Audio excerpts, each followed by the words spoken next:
cabinet like it's the NFL draft. There's been some interesting ones, some confusing ones, some disappointing ones, and also some really exciting ones. And I want to start with talking about the exciting ones and why I think that the Senate might try to block them and prove that they think they're above the president. So we're going to talk about all that, go through all his picks so far. And I want to highlight two that I'm really impressed with besides his borders are, because I do think that Tulsi Gabbard and Matt Gaetz would be a really great pick if they get confirmed. So let's talk about it. God bless you guys. Dream Mirror podcast starts now, and I'm glad you're here. If you are here, if you're not here, then I guess I'm just talking to myself, right? Dream Mirror podcast starts now. It's the Dream Rare Podcast. Welcome to the show. The way to get the news at the desk or on the road. Let's go. God is great and success in our control. The world is crazy, but we get better from obstacles. Yeah. What's going on? Facebook, YouTube, Rumble, and eventually all the other social media platforms. Let's see who we got in the chats. We got Mark, we got Marla, we got Catherine, we got Luciana, we got Trilogy with a Australian flag. What's up, my Aussie brother or sister or non-binary fellowship of the trilateral? No, I'm just kidding. But thank you guys for being here. And I'm going to go through a lot of Trump's picks, but I want to start with the positive because yesterday I saw him starting to come in and I was like, I told people on my show, I didn't have very high expectations. Like I wasn't like, I want 100% of the cabinet. I was like, I'll take 30%. I know that's a low number, but I have super low expectations for politicians, even Trump. And yesterday seemed pretty bleak. I thought everybody he chose was pretty generic and whatever. But today he chose two people that I want to start with these people. Then we could get into the Marco Rubios, etc., that I really didn't see coming. And I'm really actually pumped about. And I'm not sure if they're even going to get confirmed because the deep state, AKA the government that thinks they're above the president, is going to try to probably block them. And I want to start by saying this. Regardless of what I think about Trump's cabinets, I want the Senate to confirm the positions. Like none of the people that Trump picked are drastically worse than the people that Kamala picked. Nobody is like completely unqualified for the position. And usually the person qualified for the position is usually the most corrupt. So regardless of what I think or what you think, the Senate, their job is not to get to choose who's in the cabinet and who's not in the cabinet. Their job is to confirm the choices, especially the Republican Senate, which I wouldn't be shocked if they try to block these two choices. So let's start with Tulsi Gabbard. A lot of people, I want to play this clip real quick in a second of her, but a lot of people are confused on her. I think she's very likable. She's lovely lady. She speaks nice. She has like very nice eye contact. So I think a lot of Republicans have grown to love Tulsi Gabbard since she left the DNC and came to the Republican side and became a really avid Trump supporter and conservative on Fox News, etc. Other people are skeptical of Tulsi Gabbard because, she was a Democrat and she was on the website for World Economic Forum at one point for the young leaders. And so it's a mixed bag. I would say most people love Tulsi Gabbard, but there are some people that are skeptical of her. She has been nominated for the position of Director of National Intelligence, which according to reports that I'm reading, they will have the ability to go through classified documents and possibly declassify stuff or at least access some material that the rest of us wouldn't be able to see. And I think that it's the perfect position for Tulsi Gabbard. I wouldn't want her on something that was economic or perhaps maybe like a policy, but I do trust her in this category a lot more than most people. And I'll tell you why. In 2017, 2018, I became, I wouldn't say a fan, but let's just say a fan of Tulsi Gabbard because she went on CNN as a Democrat and she looked Jake Tapper in the face and she told him, I believe that the United States is funneling money and weapons to terrorist organizations, which used to be considered a conspiracy theory or a hate monger, and they'd call you all sorts of names. And we had somebody that was in Congress looking CNN in the face and saying, I completely disagree with you. I flew to Syria, and I believe and I know that the United States is providing aid to terrorist organizations. Here's a small clip from that. If you want to watch the whole one, you can watch it on my Twitter. Here it is. But they expressed a question. They said, why is it that the United States, its allies and other countries are providing support, are providing arms to terrorist groups like al-Nusra, al-Qaeda, Ahrar al-Sham? I wish I had the whole clip. I don't feel like getting copyright stricken from CNN, but I'll just kind of break it down for you. And if you really want to watch the full clip, I think I have a 2 or 3 minute clip on my Twitter, or you could look on Tulsi Gabbard's YouTube. She has the full clip. Just search CNN, Jake Tapper, Syria, Tulsi Gabbard. You'll find it. But anyway, Jake Tapper puts up this tweet from Adam Kinzinger, who's obviously swamp, deep state, total shill. Is he supposed to be a Republican or a Democrat? I'm not even sure because he's such a mainstream uniparty normie. I think he might be a Republican, but he's obviously one of the fake ones, if he even is one. I'm not even sure. That's how bad he is. But anyway, Jake Tapper started questioning Tulsi and said, you took a trip to Syria. Like, you shouldn't have done that without our permission, whatever. And then he said, your friend Adam Kinzinger said, Assad is a butcher and he killed 60,000 kids. And Tulsi said, I walked the streets of Syria. I went to Damascus. And she goes, all the kids came up to me. They were happy to see me because I was an American. But they kept asking me, why does the United States fund these terrorist organizations? Why are they funneling weapons and aid to Al-Qaeda, al-Nusra? And then Jake Tapper, he goes, we, of course, deny that the United States is doing that. And she goes, well, that's what's happening. And he goes, the United States is not giving money to terrorist organizations. They're giving money to rebel groups. And Tulsi's like, I'm glad you said that. And she's looking all like glowy eyed, starry eyed. And she's like, hard to not like, she's definitely a very sweet person. And she goes, I'm glad you said that because I talked to the people of Syria while I was there. And they said there's no such thing as rebel groups. When you give money to rebel groups, they're usually under the control of Al-Qaeda, al-Nusra.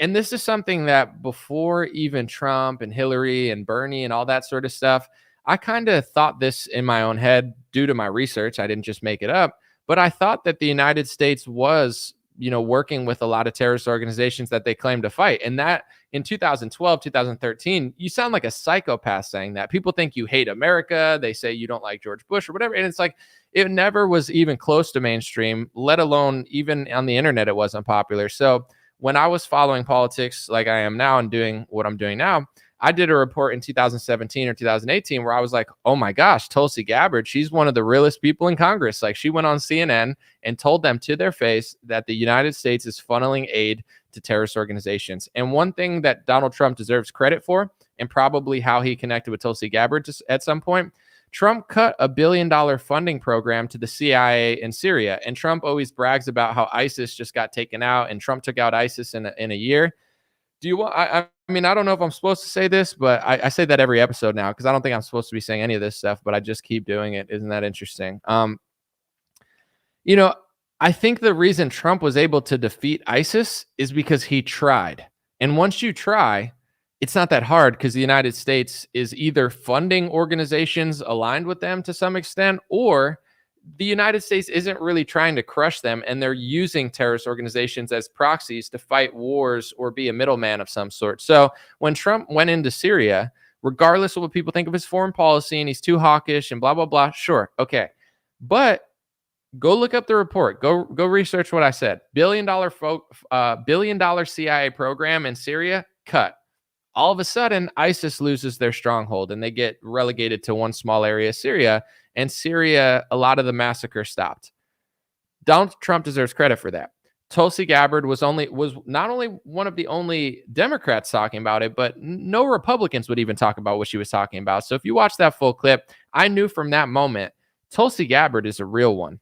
You might not like her on everything. You might not trust her completely, but out of everybody in Congress, to me, she was, I wouldn't say Rand Paul or Thomas Massie level because, I don't know what her voting record was, but as far as realness, she's one of the last Mohegans. So then it was no surprise to me personally that she ended up leaving, becoming a Republican, joining Trump. That was all great news because I knew she was too real for them. So long story short, there's going to be a lot of people that tell you Tulsi Gabbard's a Democrat, blah, blah, blah. She shouldn't be there.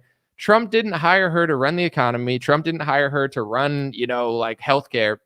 He put her as the director of national intelligence. And Tulsi Gabbard is a figure, although she's well connected in government, I don't believe she's well loved by the people in that industry. And the fact that Trump gave her the keys to the castle after they put her on a terrorist watch list for joining Trump, and I'm sure they never forgave her for visiting Syria without their permission. Massive win, folks. I'm going to get into the bad later because I'm going to be honest. Yesterday, I was looking at it, not trying to get ahead of it, and I was like, his cabinet position sucks so far. I wasn't really a fan of any of them except for the border guy. I thought they were all like donor choices, and I still do. But anyway, Tulsi Gabbard, she's not a donor choice. I don't think she's who anyone would want there. I think Trump put her there because of what she did for him. And to me, that's my favorite appointee. That's huge. I hope the Senate confirms her. And remember this, folks, whether you agree with me or not, whether you think this or that, the Senate, their job is not to be the president. Okay. we voted for Trump. Maybe you did, maybe you didn't. The country did. He gets to choose. None of his choices are radically terrible or more terrible than George Bush or Dick Cheney, or like, if at bare minimum, it's exactly the same. So why would they not confirm it? If they don't confirm it, you got to pay attention to every Republican senator that was fine with Merrick Garland, but isn't fine with Matt Gaetz. You got to look at every person who was fine with, God even knows who. I don't even know who Kamala put in. I could look it up. Who did Kamala? Let me see. Director of National Intelligence. I don't even know who she has there because no one pays attention. Nominee, let's see. I can't even. Oh yeah, she's not the president. It's Biden. That's why it's not coming up. I keep forgetting. Avril Haines. I guess that's who Biden picked. So is Tulsi that much worse than that person? No, but the deep state and the swamp and the people that think they are the president, they're probably going to try to block Tulsi because she is a real one. So I'm wildly impressed that Trump gave her that position. I think that that's the perfect position for her. And, she's leaps and bounds less corrupt than the people that have been there in the past. Way to go, Trump. You exceeded my very low expectations with that one. I'm going to move to my other favorite one. And this is really exciting because this is a massive position. And I almost can't believe that Trump did this. But at the same time, it's like Trump really is an anomaly. I want to drink my coffee. Sorry about that, folks. It's not professional, but it does taste good. So I'm here for pleasure. I'm here for a good time, not a long time. Am I right? Anyway, Matt Gaetz. He is a very big Trump supporter. He trumps out for sure. He's gained his respect from the MAGA base. But at the same time, if you look at Congress, right, even critically, you could say Matt Gaetz is not as good as Thomas Massie. If you're being heavily critical, Thomas Massie is better than Matt Gaetz. Sure. Besides Thomas Massie and a few others, I would say Matt Gaetz is one of the best Republicans in Congress. He's one of the realest ones. And on a topic that's near and dear to me that I constantly talk about and I probably bore half my audience with, Matt Gaetz is one of the only politicians that doesn't play ball with the topic that I talk about. There's other things that matter for Attorney General, which I'm going to talk about, but I just want to show you this because unique to my show, I'm always talking about the anti-Semitism speech laws and how important it is to me. And I want to show you what Matt Gaetz said recently about that. Here's a tweet. He said, "This evening, I will be voting against the ridiculous hate speech bill called the Anti-Semitism Awareness Act. Anti-Semitism is wrong, but this legislation is written without regard for the Constitution, common sense, or even the common understanding of the meaning of the words. The gospel itself would meet the definition of anti-Semitism under the terms of this bill. The bill says that the definition of anti-Semitism includes contemporary examples of anti-Semitism identified by the International Holocaust Remembrance Alliance. One of those examples includes claims of Jews killing Jesus. He said, the Bible is clear. There is no myth or controversy on this. Therefore, I will not support the bill." I hope this is a real tweet. I mean, I believe it is. I'll have to really redo it because I saw somebody post it. That's all I'm asking for. I don't even care what his foreign policy is at this point. Like, I don't care how much he supports Israel or not. I'm sure he does. And that's fine because it's never been an issue for me. I'm not anti a country or whatever. It's just like, can you support the U.S. Constitution first? Can you support the First Amendment first? If you're a Christian, why would you be passing legislation like Sarah Huckabee Sanders, Brian Kemp, even Donald Trump and DeSantis have signed legislation with that exact definition into law, which is not official, like it's going to really affect you at this point, but they're pushing it. So this proves to me, besides the fact that Matt Gaetz has taken $0 from AIPAC, which is the lobby that most people take money from, that's awesome. Like, I don't care. He could be pro-Israel. He can do this. He can want to give them this and that. That's fine because he has proven to me that he actually prioritizes America and the Constitution and the First Amendment and his own religion before a foreign country, which is all I ask. I just ask for America first, and then whatever your second cause is up to you. Whatever's passionate to you or your race or religion, that's fine. But not if you're selling out our First Amendment. So the fact that potentially, I mean, I'm guessing that because Matt Gaetz has been so real on a various amount of topics that they're not going to want this guy as the Attorney General. The Attorney General right now is Merrick Garland. It's perhaps, I'm not going to say the most important position because that's debatable, but without a question, one of the most important positions in Trump's cabinet. This is the top cop. This is the top prosecutor. You see what Merrick Garland's done to Donald Trump and Trump supporters. This is going to be Matt Gaetz. Does he do Botox? I'm not sure. Looks like it. I've made jokes in the past because it's funny and I try to do comedy. But, now that he's going to be the top cop, I'm so sorry. I'm sure you're all natural. Please do not arrest me for my hilarious Matt Gaetz comedy. he's worked out a lot, which is awesome. We're trying to make America healthy again. So he's definitely got thinner than he used to be, which is awesome. Congrats to him. And once again, no jokes that I've ever said about him are funny, because now he'll have the power to arrest me and throw me in prison. So I absolutely did not mean any of the really funny jokes I made about him. Jokes aside, this guy's one of the best people in Congress. Like, there's been some things I've disagreed with in the past, but you're telling me we could go from Merrick Garland to Matt Gaetz, a man that prioritizes the Constitution over hate speech laws and actually does it? Most Republicans pretend to. He actually does. That's awesome. This is great. This is awesome. I did not expect Donald Trump to do that. In my wildest imaginations, I never thought he'd actually hire a good attorney general who's not completely sold out. Is it a position that is a pretty big jump for Matt Gaetz? Sure. Can you say that I don't know if he's ready for the role? Sure. But I'm tired of these old heads that are just corrupt and they're so qualified, yet they're so sold out and bought out. You're telling me one of the few Republicans that's not sold out to a lobbyist group is going to be the attorney general? Huge win. Matt Gaetz is a great choice. And I'm wildly impressed with Trump picking him. And I pray, once again, before we get into some of the ugly stuff, we'll stick with the good first and be positive. Even all the choices that I'm going to tell you later that I'm not a huge fan of, they deserve to be the choices. Trump is the president. I'm not the president. I'm a podcaster. I'm a news analyst. I'm a hip hop artist. I vote, but people didn't vote for me. You know what I'm saying? They voted for Donald Trump. So his choices deserve to be confirmed. The good, the bad, the ugly, the Rubios, that's it, and you could voice your opinion to Trump, and perhaps he could change his tune if he wants to, but this is how it's supposed to work. So if the swamp Republican Party, I saw Jack Posobiec tweet a list of people who confirmed Merrick Garland. This is the perfect angle to confront peacefully, but honestly, your senator or senators in the country. Look at the list of all the Republicans. They confirmed Merrick Garland. If these same Republicans that let Merrick Garland do what he did, understandable, he's the nominee, right? That's okay, I don't like him, but that's the choice. The people voted. How in the world would they not confirm Matt Gaetz? I think they're going to try to not confirm him. I think they're going to try to not confirm Tulsi Gabbard. My best guess is out of all of them, those are the two biggest threats that they're going to try to not confirm, because that is, when you talk about really ruffling the feathers of the establishment, we're not going to get everything we want. For the first couple of days, we got almost nothing that we wanted, and it looked pretty bleak. But this is actually it. Like, you're not going to get like Ron Paul for attorney general. Okay, maybe one day. He's too old now, but Matt Gaetz, that's a massive improvement. Tulsi Gabbard for that position, massive improvement. These are people that genuinely seem like they're much more America first and honest and into actually doing things right than someone with a massive, massive agenda. So, God bless me. Thank you so much. Oh my God.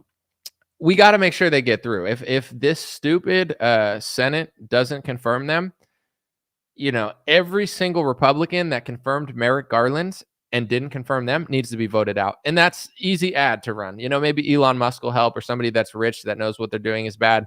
Because it's like, how could you confirm a Democrat, but you can't confirm Matt Gaetz? What? Just because he, goes to Barbie premieres and dresses in all pink with his wife? Now we can't have an attorney general who's having some fun out here? Someone said to me online, they're like, I don't like Matt Gaetz. He's a frat boy. I'd rather a frat boy than a freaking deep state swamper who literally hates me in every way. You know what I'm saying? Yeah, he could be a frat guy. I'm sure he loves to play beer pong. Is that such a bad thing? He tweeted he wanted to pardon Edward Snowden. They don't want an attorney general who wants to pardon Edward Snowden.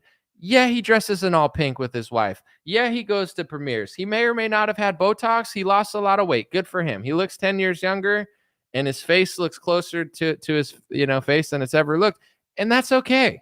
And today we're going to stop making jokes about that, because he could arrest all of us. He's all natural, amazing. I've never said anything other than that. Congratulations to the top cop in the country. Please do not put me in prison. Jokes are protected under the First Amendment. Jokes aside, I'm thrilled with the choice. He's one of, I think, the top 20 people in Congress. If I could list it down to that, I think he's in the top 20.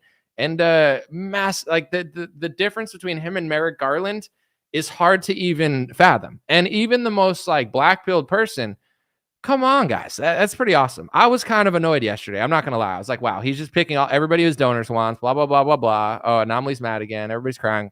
Today, a little bit more cool. Tulsi W, Matt Gaetz W. Don't want to argue about it. He's right. I'm right. Anyway. Am I in the Army Reserves? No, but Matt Gaetz might draft me to that if I don't shut up. Let's move to another positive one before I get into the negatives. We're going to try to be really positive today. We'll say a prayer to the Lord. You know what I'm saying? Try to treat others the way we want to be treated. Give us this day our daily bread. Anyway, I like the DOGE concept with Elon Musk and Vivek Ramaswamy. I told people for years, people think I hate Vivek. It's not true. But anyway, he's smart. I want to see him do something, but I don't want him to be I wouldn't want him to be like DHS or something. I mean, I guess it would be better than a liberal, but at the same time, it's let's see what he could do.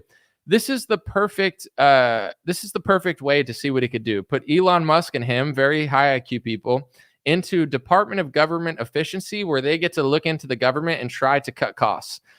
Someone said it won't do shit. It's possible, but at the same time, if it doesn't do anything, then it's no harm, no loss. Who cares? If it does nothing, then that's better than what government usually does, which is too much. I'd rather have too little than too much. But I mean, you put Elon Musk and Vivek in a room, especially I believe that their reputations are on the line. I think Elon's reputation is fine because he does so many things. But when it comes to politics, this is a make or break moment for Vivek. He's talked a big game. He's got people to like him. He's risen the ranks of Republican politics, and he's been given a role.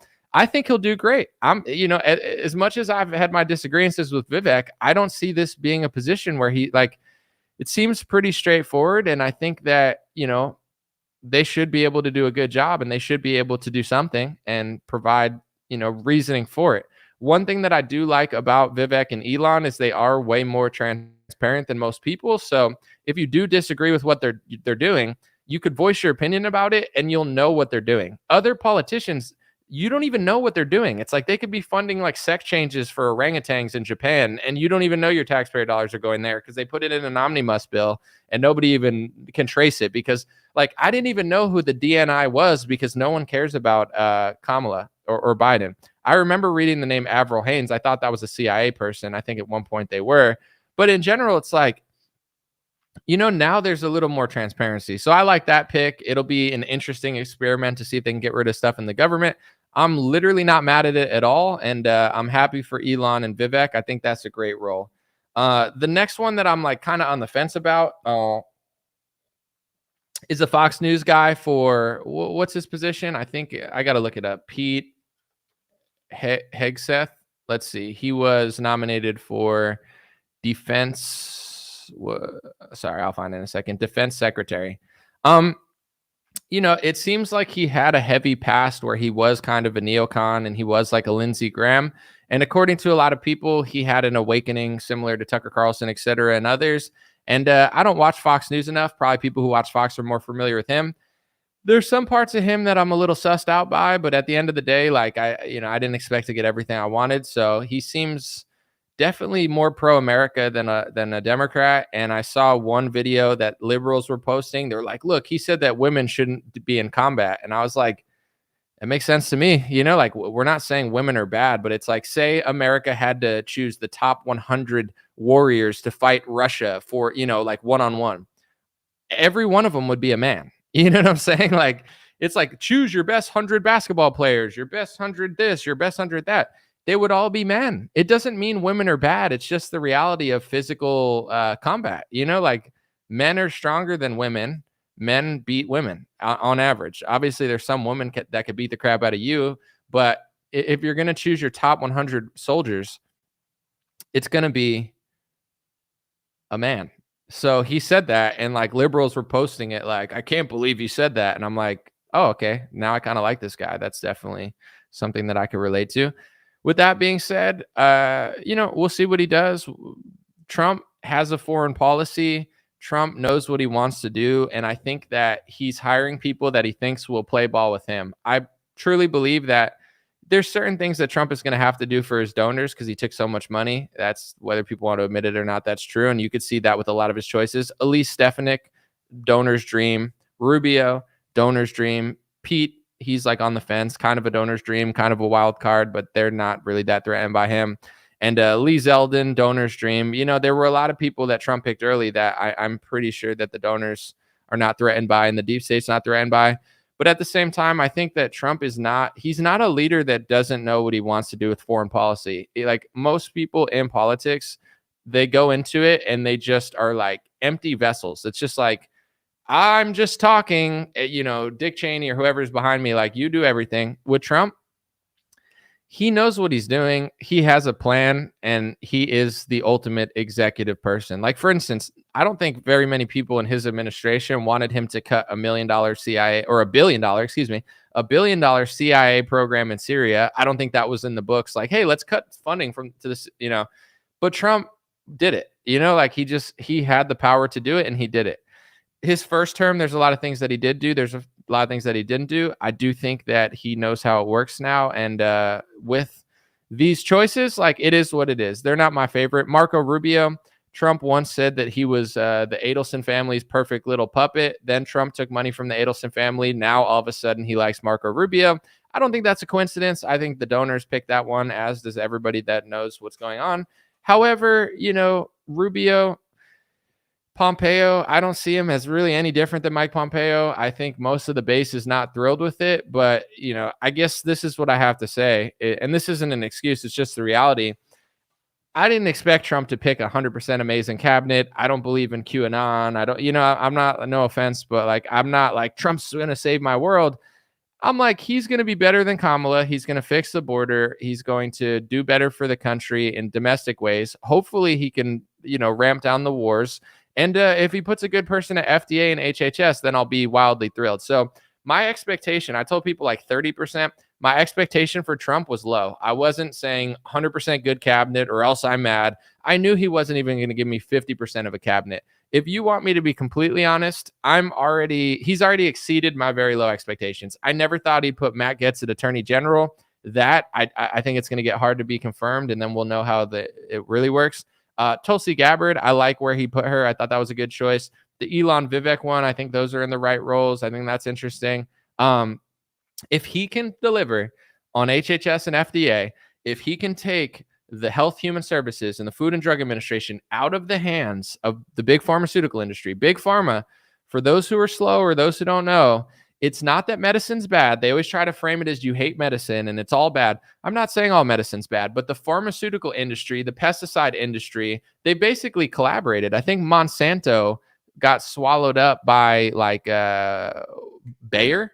You know what I'm saying? And now you have a pharmaceutical company that's spraying the crops. Like it's too much. Like medicine is good, but even a lot of the medicine now, it's not as good as it could be or it used to be, because it's like they're just so into making money. They don't care about side effects, whatever. It's too much. We need to separate. Health and medicine go together, but it's not like medicine is health. Like, like this, you could see it when you watch the television or listen to people like Peter Hotez, where they're not even healthy themselves, but they think they're health experts. Like one of the root layers of health, of course, medicine can help, but it's like being healthy, physically healthy, mentally healthy, spiritually healthy. Then when you're sick, you have medications that heal you, and things foods and drugs that can make you better and enhance you. But a lot of them are natural.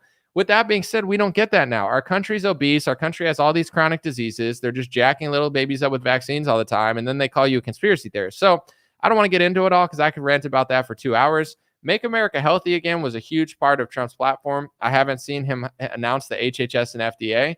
If he could put a good person like Joseph Ladapo at HHS, and he could put somebody like RFK Jr. at FDA, I believe this is the best cabinet ever assembled in recent American politics. I'm sure back in the day they had some better ones before our country was sold out to the country you can't say it's sold out to. But in general, in my lifetime, I didn't expect Trump to do 100% good cabinet. I'm not going to say, oh, I really thought he was going to pick a real one at Secretary of State. I knew he wasn't. I said that days ago.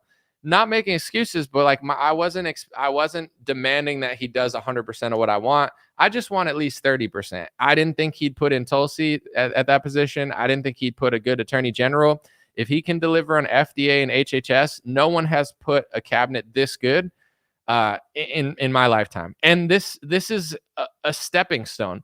If you want to get to a government where everybody's serving you, you got to get there. Like there needs to be a starting point. This is the starting point. So if people want to doom and gloom or get mad, I don't care. I understand. I think everybody should use citizen journalism and, push these people in the right direction with their reporting, etc.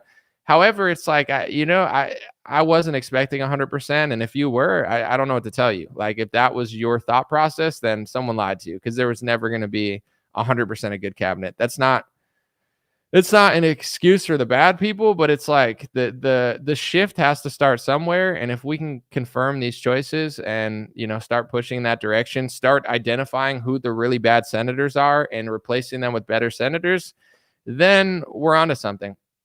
With that being said, I saw this guy, Jesse Kelly. He predicted what was going to happen in the Senate a year ago. I don't have the video with me, but Jesse Kelly said in February, he said, they're probably going to try, the MAGA people are probably going to try to put Rick Scott as the Senate majority leader if we win, but John Cornyn and John Thune are going to, come to the top, and they're McConnell guys. And that's what happened. Now, the Senate is controlled by John Thune. It's not who MAGA wants. It's not who Trump wants. It's not who Charlie Kirk wants, but somehow that's who the Senate wants, because they think they are better than us. Like, they don't think they have to do what we want. And this is an issue. And I agree with what Jesse Kelly said here, because, and I'm not trying to be rude to red states, but he blames red states because, and this is like some self-reflection for big Republican enclaves like Texas, etc. You guys could get the furthest right person. And I'm not saying you maybe don't want that, but like, you could get the most conservative pro-America person because you control your state. Like, it's harder to get like a House seat in California. There's certain deep red states like Wyoming. It's like, you should be able to get the best Republican in the world because there's no one voting against you. And Jesse Kelly points it out. Some of the worst, most sold out, most swamp creature Republicans are from Republican states. And I know the reason, and I'm not, once again, because I know blue states are even worse, but too many people watch Fox News. Too many people are watching like Newsmax, and it's like they go on television and they like tell you what you want to hear, and then you just keep voting for these people. But it's like, when you have deep red voting power in a state that's almost always going to go Republican, how are you guys picking some of the most traitorous Republicans in the House and the Senate? Like, at what point do you self-reflect and stop screaming at liberals all the time and look at your own stupid people that you keep hiring? Because it's like, some of the best Republicans in the country are not even from deep red areas for some reason. Like, so the only way to really push the agenda forward, we'll see what John Thune does. I mean, maybe he'll do what Trump wants, but this is not who anybody wanted, yet he's the Senate majority leader. So there's still an issue. And the issue is, there's too many Lindsey Graham type characters who just keep winning, and Republican states just seem completely oblivious of it, or maybe they don't feel like it's necessary. But after this election, especially if they start blocking some of Trump's good peoples and they don't do his America First agenda, it's time to look at every single senator in a red state or a blue state, but especially a red state, that is a Mitch McConnell loser.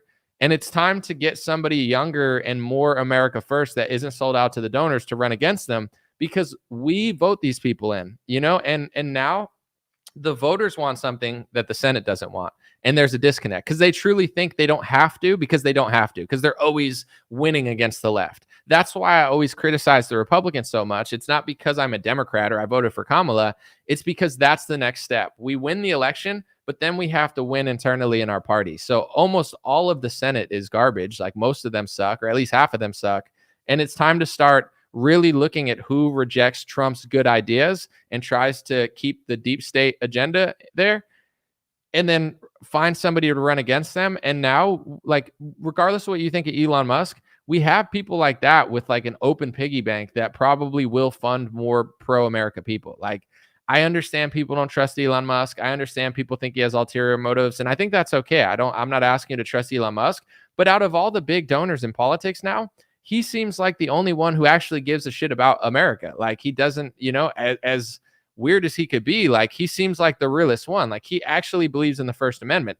His website, the people that complain about him all the time, the truthers and the people that are like, oh, I'm being shadow banned, all I do is see their tweets. It's like, how are you being shadow banned? I see every complaint that you're tweeting. Elon Musk brought you back on the platform. Nobody would have brought half these people back on their platform. They could have just sat off. Like, I got banned from TikTok. I'm never getting my TikTok back, right?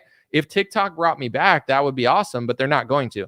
Elon brought thousands of people back he put his money where his mouth is. Like, he's done more for free speech than the GOP has, like with his actions, with his business, with his innovation, and forcing the hand of other social media. So it's like, we have leverage. There's a lot of good trends, but we can't get complacent. We got to see which Republicans, like they're going to try to block Matt Gaetz for sure. There's no way they want him to run that position. And also Tulsi, I think there's a lot of swamp people. I mean, they put her on a terrorist watch list, and now she gets to be a notch above them. They're going to try to block them. And every Republican that tries to block them, we got to take note of, and people need to run against them. That's the next step, in my opinion. Yeah, that's my thoughts on those. I'll read some comments, any super chats and stuff. But overall, I had a very low expectation. I would say Trump. Oh, I want to talk about Kristi Noem too, because she's done good and bad things. I think a good thing she did is she ran her state very well during the lockdown. I know, because I went to Sturgis in 2020, like I couldn't do anything anywhere or work, or I couldn't like play music. And then I played music at Sturgis in 2020. I got to headline with Trapped and Smash Mouth. But anyway, it's like she kept her state open. Like, people can be like, oh, she didn't do this or that. No, I was there. It was pretty open. No one else was. And she deserves a lot of credit for her COVID leadership. She did sign the anti-Semitism speech bill, which was disappointing, but almost all of them do, except for like Matt Gaetz and a few others. But with that being said, it's like, I would rather Kristi Noem at DHS, even though I do think it's a big jump up for her. And I think it's like kind of weird because she governs a small state, and now you're putting her in this massive position that's like above the Secret Service. It seems a little misplaced. But if you're asking me, would I rather Kristi Noem be at DHS or someone that I was 100% sure was like completely swallowed up by the donors and had experience, but they were a total sellout, and everybody, all the big money was super thrilled with it? I'm okay with Kristi Noem. It's not my favorite pick, but it's like Kristi Noem, Matt Gaetz, Tulsi. Like, this is, to me, more interesting and better than obviously Mayorkas and people they have there now. But also, Kristi Noem did do the lockdown right. Like, most governors failed that, and she got that right. So I think she deserves to be rewarded to some extent, because that was a big intelligence and ethics test that she passed that pretty much everyone else failed. So I'm cool with that pick too. I mean, I think that's a massive improvement. DHS, massive improvement. Border, massive improvement. Attorney General, massive improvement. DNI, what Tulsi Gabbard is, massive improvement. Marco Rubio, either the same, or I wouldn't even call it a downgrade. I would just say, no, that's not improvement. That's what the donors wanted. And, that's just what they're going to do. The Pete guy from Fox News, definitely an upgrade from the Democrats and all the weird stuff they were doing with the military. But personally, I don't trust that guy, but I wish him well. And I think that he's got, it'll be an interesting road for him. But there's a lot of things I like about him, a lot of things that I'm a little skeptical about. But God bless the guy. He deserves the position. He's qualified. Let him in there. Elise Stefanik, don't trust her at all. She's one of my least favorite politicians. I think she's like the ultimate suck-up donor sucker. But her position really doesn't matter that much. Like, what is it? Like, she's the UN ambassador. Okay, she can go talk to the United Nations. Who cares? Mike Huckabee is an ambassador to Israel. Okay, isn't that funny that they announced that one before any other ambassador? I mean, it is an important one given the war. Okay, someone's like, he's been there hundreds of times. It's like, why is a United States politician flown to a foreign country 100 times? This is a little excessive, but that's fine. It's not that big of a position. That's what they want. That's what we want. Whatever. Some of the Lee Zeldin for EPA. I don't know what he knows about environmental policy, but he's a pro-Trump guy, but he's also somebody that the donors probably love. And I don't know who runs the EPA now, but I don't think they're doing a great job. So I wouldn't consider it like a massive, massive downgrade or anything. So these are the positions that I'm not a huge fan of, but I'm not going to sit and act like everybody he picked is bad. It's like he gave the donors some like, okay, here you go. And it's some positions are important, some or whatever, but DHS, I'm fine with that. Border, I'm thrilled with that. The Attorney General, thrilled. DNI, thrilled. If he comes through on HHS and FDA, I'll be a very happy camper, because I think he would exceed expectations. Let me know what you guys think in the comment section. I'll read a few comments, and then I'll read all the super chats. Duke said his anomaly auditioning for a job on Fox News. Pretty sure I could never get hired to Fox News. That ship has sailed, but no. I don't know. Is what I'm saying that difficult for people to understand? Am I not supposed to be happy with a few good cabinet positions? I'm just supposed to be perpetually complaining all the time. I don't know. Like, I don't know what you want from me, but I'll repeat it again, even though I shouldn't have to. I don't deal in fantasy. You know what I'm saying? Some people deal in fantasy. They say, I didn't vote, so I'm breaking the system. That's fantasy. That's like me saying, I'm Willy Wonka. Everything's made of chocolate. Let me lick the wall. It's made of schnozberry. It's not. It's made of paint. That's disgusting. Now you have paint on your tongue. I don't deal in the fantasy. I deal in the reality. When I speak to you about the speech laws, I'm speaking reality. They say I'm this. They say I'm hateful. I'm not any. I'm real. I'm just telling you the truth. So when it comes to Trump's cabinet position, I'm not saying trust the plan. JFK Jr. is going to wipe my butt and build me a spaceship from Guantanamo Bay because QAnon told me on a message board. I'm not saying if Trump doesn't do 100% of the things I want, I'm being realistic. I know Trump's not even going to do 50% of what I want. I said that earlier. I said I would be happy with 30%. Right now, he's exceeded my low expectations. And the most important thing to me at this point is the fact that he needs to put somebody real at HHS and FDA. If he puts somebody real at HHS and somebody real at FDA, he exceeded my very low expectations. If he doesn't, I'm going to be annoyed, but he hasn't picked a role for that yet. So if he puts Big Pharma back in those roles, I'm going to talk about it way too much. If he doesn't, and he puts RFK and Joseph Ladapo and people like that, how could you not be happy about that? That's a massive upgrade that can affect millions of people and the future generations of the health of kids. I'm not expecting a revolution in a day. I'm not unrealistic. I'm not just lashing out all the time. I'm strategically being real and fair. And this is another thing too. Like I really live what I say and I really walk the walk. Like I'm not an armchair quarterback. Some people say I am sometimes. Oh, you're an armchair quarterback. I'm not asking people to do everything I say, and I know it's difficult, but if they can't uphold the First Amendment, I'm going to say what I say. Like, that's my right. I'm a taxpayer. I don't want to lose my First Amendment. I see what's going on. Same with the Second Amendment. It's like, I'm not caving on that either. And when they try to push red flag laws, I call it out. It's like, but I'm not being unrealistic. I'm not living in the fantasy. I'm not just trying to throw daggers at everybody and live an unimpressive life.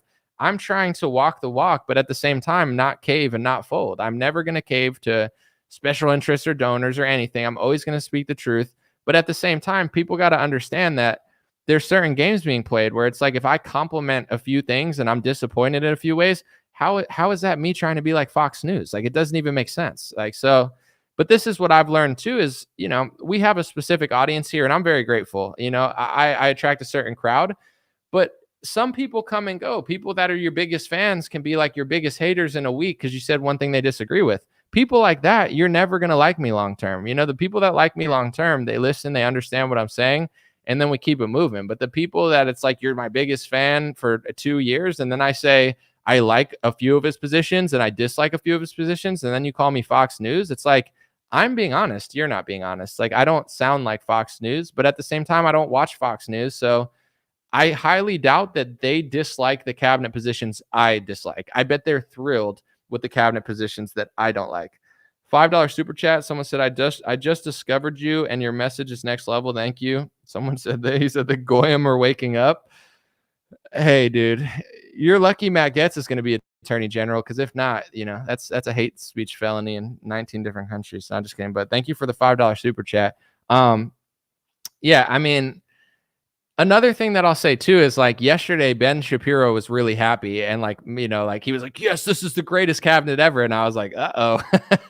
It's like when Ben's happy and Lindsey Graham's happy, that usually means that I'm not getting what I want. But the thing is, like, dude, Trump is an anomaly. You got to give him a little bit of credit. He's like, you get, you know, he's like Salt Bay. He's like, you get a little bit, you get a little bit. Oh, donors, you want this? Ben Shapiro, you want this? Okay. You know, Americans, you want this? You want like, he's just sprinkling. He's giving everybody a little bit of everything. Like, there's never going to be another Trump. Like, you never know what he's going to do. You never know where he's going with it. And he knows how to just finesse a situation. Like, as somebody that didn't expect much, I'm impressed so far. If he would have hired everybody real, I would have been like shocked. I would have been like, no way. He's doing everything perfect. But that's not the world we live in. Of course, he took $100 million from a donor. He's got to do stuff for her. I'm not saying it's right. Call it out. But at the same time, it's like, I don't know. Change has to start somewhere, and I think it's shifting in the right direction. I'm not going to sit and cry every day. Life is good. God is great. And despite all the obstacles, you can succeed. Like, if there were no hurdles, then you would not be a track athlete. That's a metaphor, of course, but it's like, I'm not a big victim or anything. It's like, yeah, there's a lot of things that are wrong in this country, and I will never lie about them. But at the same time, it's just like, I'm not going to sit and grovel in my own pity. I'm not pity. I was annoyed yesterday. I like Matt Gaetz. I like Tulsi Gabbard. I explain why. I'm not apologizing. I'm right, and it's a improvement. I want to read Clint Russell. He's a guest on my podcast. I'm just on Twitter right now. He said Elon and Vivek for DOGE, A+. Tulsi as DNI, A. Gaetz is AG, A. He said Homan is border, A. Hegseth for Secretary of Defense, C-. Radcliffe for CIA. Oh, I forgot him, D. Rubio, F. Domestic policy, A-. Foreign policy, D. I mean, that's a good, I haven't thought about actual ratings, but I kind of pretty much agree with what Clint said there. Like, the CIA guy seems pretty swampy as well. People wanted Kash Patel. Maybe he'll put him at the FBI. Maybe he won't. But it's like, I kind of, that's a pretty fair assessment to me. Like, some great choices, some not great choices in my view. But yeah. I'll read this comment. Someone said, look, Trump has to play a game to win. You keep saying he took $100 million, yet Kamala took $1 billion from tech companies. Yeah, no, I hear you. I don't know. I think you agree with me, but here's the thing. If someone's giving Trump 100, let's talk about Kamala first, right? Kamala sucks. She went into debt. She took all the money. She blew it. She probably owes people money. Kamala's a train wreck. She's an embarrassment. I'm glad she's not in the White House. Thank goodness. This is all great. I'm having a fantastic couple weeks. With that being said, it's still concerning that Trump's taking money from people that he said was going to turn Rubio into a puppet. Trump used to say, I'm not taking their money. They're turning people into puppets. And then they turn Trump into a kind of a puppet, right? So this is not to poo-poo Trump. Like, I'm not going to throw my hands and say he's the worst ever, because he's not a total puppet. He's just kind of a puppet because he took the money. So the ideal situation within the next 10, 20 years is to either have donors that care about America the most, or for people to wake up to this reality and it becomes so non-politically correct for a politician to take donor money that they can win without it, and people who take donor money lose elections. But that's the consciousness of America. You can't rush people to a place they're not ready to go. Like, Thomas Massie doesn't take any or much donor money and he keeps winning. Matt Gaetz doesn't take foreign donor money. He keeps winning. It's possible to win. You just need a good attitude and a good personality. And I don't want to run for office. I want to do media. So I'm focused on being great at what I'm doing. And I have a lot of plans to get better. But in general, when it comes to politics, like, I don't live this victim mentality where it's like, you can't possibly do that. You can. It's just most people are losers and sellouts, and most people keep running, like, voting for the losers and sellouts. So it's like Matt Gaetz has done a significantly better job in Congress than most Republicans. Anna Paulina Luna is another one. She's done a way better job than most Republicans. Thomas Massie's an obvious one. Rand Paul is an improvement in the Senate than most senators. So, like, we just need our next generation of people to come up, have good personalities, be inspiring, and get these positions. It's just, for me, I don't want a position. I don't want to run for government, because I think that, there's value in media, there's value in mindset, there's value in cultural shifting, and there's value in politics. I don't want to be a politician, but it's like, I've seen people be successful. How come Thomas Massie keeps getting elected even though all the donors hate him? How come he keeps getting elected even though the press smears him as anti-Semitic all the time? How come Trump tried to kick him out, but now Trump likes him? Because the truth ages well. How did Ron Paul last so long? It's like, it's possible to do it. It's just, we don't have enough people doing it. So once people mentally get there, then the country will shift in the right direction. So far, it's above average. Duke said Trump already distancing himself from RFK. That's the big one. I don't want to repeat it again because I've said it enough. If Trump puts RFK at FDA and he puts a real one at HHS, his cabinet exceeded expectations. He deserves a lot of praise. If Trump does not hire RFK and he goes with the pharma swamp, Trump has betrayed millions of gym bros. And you don't want to betray millions of gym bros, because Make America Healthy Again, Trump got the gym bros, Trump got the Bitcoin bros, Trump got the, vaccine moms who know their kids got injured by it, but you can't say that they did, even though a lot of them have won in court, etc. And it's like, Trump has this massive coalition where he can win and Republicans can win for the next 20 years if they do the right thing. If he turns against holistic mamas, if he turns against the gym bros, if he turns against Make America Healthy Again and he hires the pharmacy lobby, it's going to be bad for his legacy. It's going to be bad for his spirit, and it's going to be bad for him politically. So I hope that he doesn't turn his back on RFK, because like Tulsi, RFK helped him even more. Like Tulsi, did she help Trump? Sure. Not as much as RFK did. RFK ran a presidential campaign, was crushing it. Not that he was going to win, but he was doing well for whatever he was doing. And then he funneled it to Donald Trump. Trump owes him a position at FDA. I'm just going to say it. FDA or HHS. It's got to be RFK. If not, it's going to be a long 4 years. So I'm not going to hope for the worst, because so far he's made some decisions that I didn't like. Matt Gaetz for AG is shockingly impressive. I did not see that coming. It's pretty fun. So we'll see. I'll keep we'll see if we see anything. I'll stay live for a little bit, but I'll check Twitter and anybody. Let's see. Congratulations, Tulsi Gabbard, blah, blah, blah. Yeah, nothing yet. I just want to, I know it's like the NFL lottery. Like every 5 seconds, Trump's like, I pick you, you're in, you're out, you're in the bench, you're fired, you're hired, you're hired, you're fired, you're a liar who gets fired, and you get hired, you're higher than the guy who got fired, who's a liar. Trump's like Dr. Seuss out there. He's drafting Russell Wilson. He got Peyton Manning in there. A few bad picks, but that's okay. Someone said Anomaly's beanie is better than Tim Pool's. Well, I appreciate it. I just want to use this as a shameless promotion since you reminded me. I forgot. I got a lot of these beanies, and it's winter if you want to keep your head warm. Dreamrare.com, DREAMRARE, dreamrare.com. I got these beanies. The price has not changed in 3 years. I have not moved with inflation. So check them out, and get them while they're hot. So thank you for reminding me. I forgot that I have so many. Most of my stuff sold out. Like the baseball caps, like if you want one, you got to get it soon because they're literally sold out. These I stocked up for the winter. And you stock up for the winter and you're supposed to like sell them.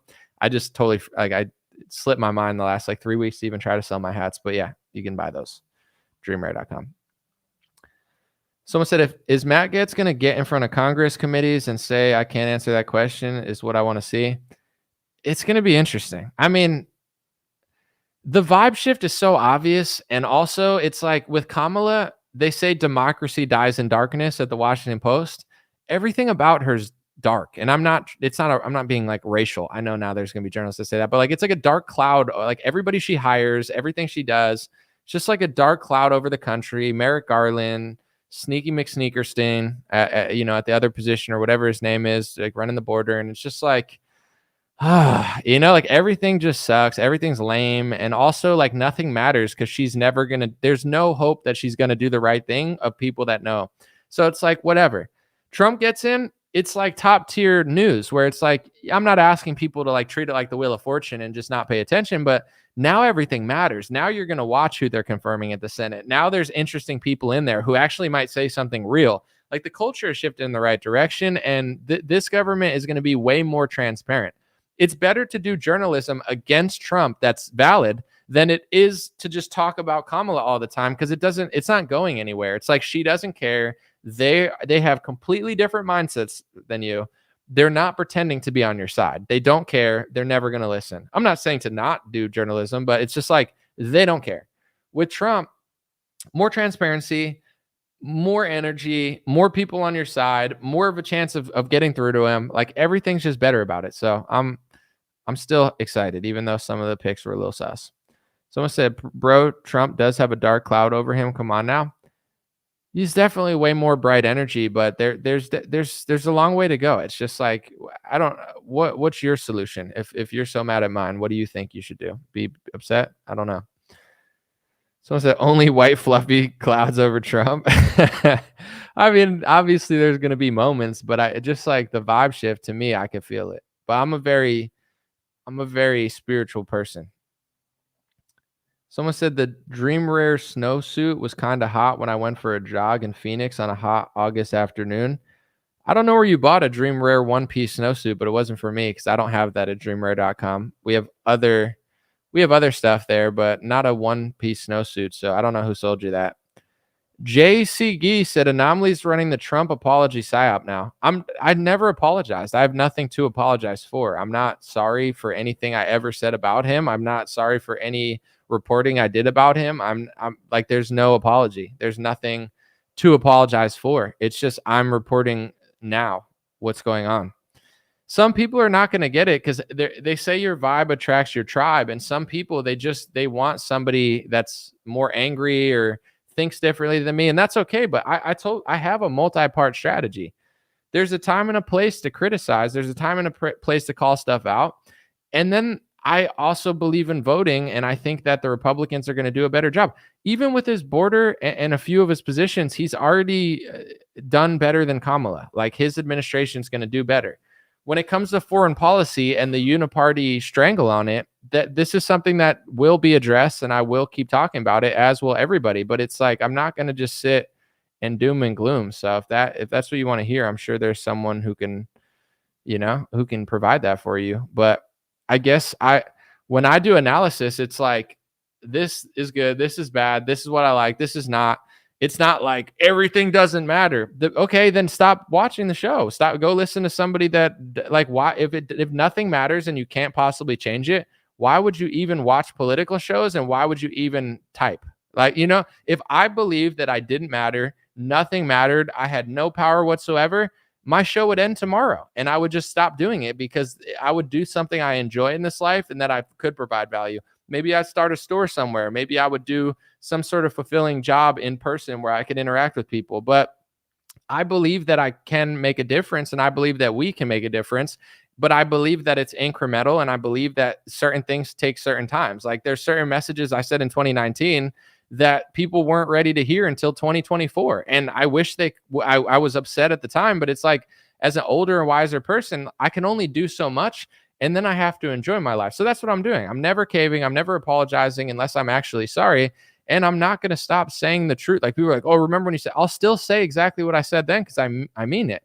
But this is just kind of how I think about things. So it's like, I just don't understand the people that think that they literally have zero impact. It's like, if I truly believe that, I would take myself out of the political reality and live somewhere, mentally and physically that I felt like I just didn't even have to think about it. But while I'm here, there's a lot of good trends going on. So there's no apology that needs to be made. It's just, this is the truth of it. And I think also when it comes to how you act and how you operate, like, let's just say I never did politics, right? Let's take politics out of it. Let's take my reporting or whatever, like who I rap. Let's take everything that I've ever done, like outside of who I actually am, out of the equation.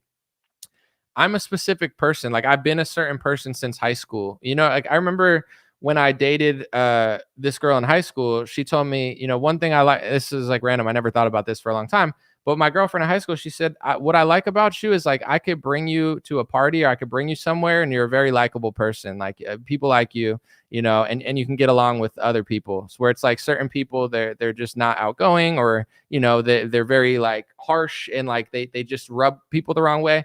I'm not that type of person. Like before you ever even saw me on here, that's just who I am as a human being. So that this comes into play in life for everybody, whether a journalist, an analyst, a person, you work this job or that job. Like, yeah, there's your professional self, you as an activist or whatever, but then there's like you, and some people want me to be somebody that I'm not. I like who I am. I think it's a smart way to live your life. And it's like, some people want me to be like a person I'm not, where it's like, not only is that not who I am or a good way to live in my view, it's also not a good way to make change. You know what I'm saying? Like, if you're such a annoying, obnoxious, nasty, negative person that like nobody likes you, then your influence is not even that influential. You know, like you're not dabbling in circles that actually matter because everybody hates you. Some circles close on me because they don't like what I'm saying, and I can't control that, and I don't care. I'm not like going to suck up to somebody to stay in their circle. That's not who I am. But at the same time, it's like I'm not apologizing, and I'm not, making excuses for things he done. I'm just being myself and analyzing the current situation.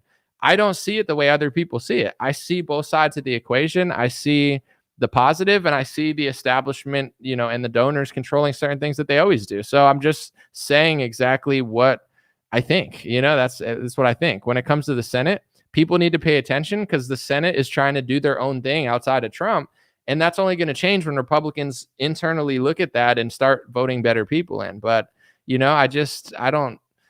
There's certain things that people say that I just don't agree with, and that's fine. Everybody has a right to their opinion, but people want me to say things I don't believe and be someone I'm not, where it's like, I'm telling you exactly what I think. There's no apologies. It's just, this is how I think. Some people too, they'll say like, I'll see them say things that I know are not true. Like they'll speculate, but they'll speculate in a way where they're acting like they're 100% certain. And my instincts as just a person is now I don't trust that person, because it doesn't matter if you're a truther or you're on my side. I think in terms of psychology, if that person's willing to go online and tell a 100% lie about somebody else that they're guessing, and I know for a fact that they're wrong, that's a person that's going to do it to you.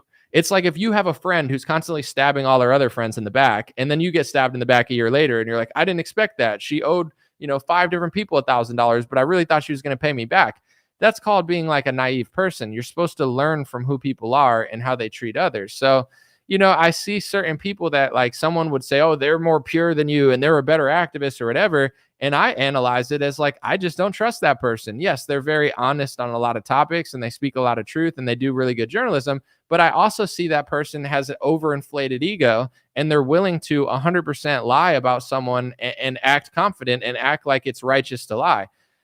I'm not saying from like a religious standpoint, because some people say karma is evil or whatever, but the concept of what comes around goes around. Like, I believe that. I'm not a perfect person. I've made mistakes and it is what it is. But it's like, I really do, to the best of my ability, treat others the way I want to be treated. It doesn't always work out. Everybody has a bad day. But I think in terms of news analysis and politics and what I post, I want to treat others the way I want to be treated. Other people, they treat everyone else like shit, and then they get uptight when someone treats them that way. But it's like, I don't want those people around me, because I know those people are building a fake reality where it's like they have a bunch of angry, emotional, like neurotic followers that are just nasty and don't have good attitudes and aren't really that great people. And eventually those people are going to turn on you. If they're turning on other people and lying, then they're going to turn on you. So it's like, I'm all for speculation. I'm all for good reporting. I'm all for calling out donors and journalists and being critical on Trump. I follow Michael Tracy. He's one of my favorite Twitter accounts. All he does is complain about Trump, but he does it in an honest way. And he points out things that I don't see. I like Michael Tracy. Like, I'm not him, but I don't want to be him. And he probably doesn't want to be me. It's like, I appreciate him for who he is. And I think he does some of the best counter journalism to Trump. But, it's like, some of these people, they're not doing like journalism or analysis on Trump's flaws. They're making grandiose statements that are not true and acting confident because they've told themselves in their own ego that they have the moral high ground because they're more critical. And that's not how I see the world. So everything I do is calculated and it's who I am and what I believe. So other people are not like that. That's okay. But I take notes when I see someone tell a 100% lie about someone else, no matter who it is, somebody I like, someone I don't like, and I know the statement that they're acting like is 100% true is false, I take a mental note and I say, okay, that's a person that will stab their friends in the back too, because they're willing to act like they're 100% sure about something they're not. I don't do that. I tell you what I know, I tell you what I think, and then I tell you what I'm doing and why. When my videos were going super viral, because I was putting more effort into maybe 10-minute journalistic showing you clips, the reason, and this is just like a psychological insight, the reason they went so viral was because they were hard to disagree with, because I wasn't just making claims like Trump's going to save the world from QAnon. Like, that goes viral too, because people just believe sometimes. But with mine, it was like, I'm showing you the proof. Here's what I'm saying. Here's why I think what I think. Here's the articles. Here's the donations. He took money from Pfizer. He did this. He did that. He did this. And this was the outcome. Here's RFK said that, once he took the money from Pfizer, he turned on him. Like, my reports were ironclad because I'm not just saying I think something and I don't know.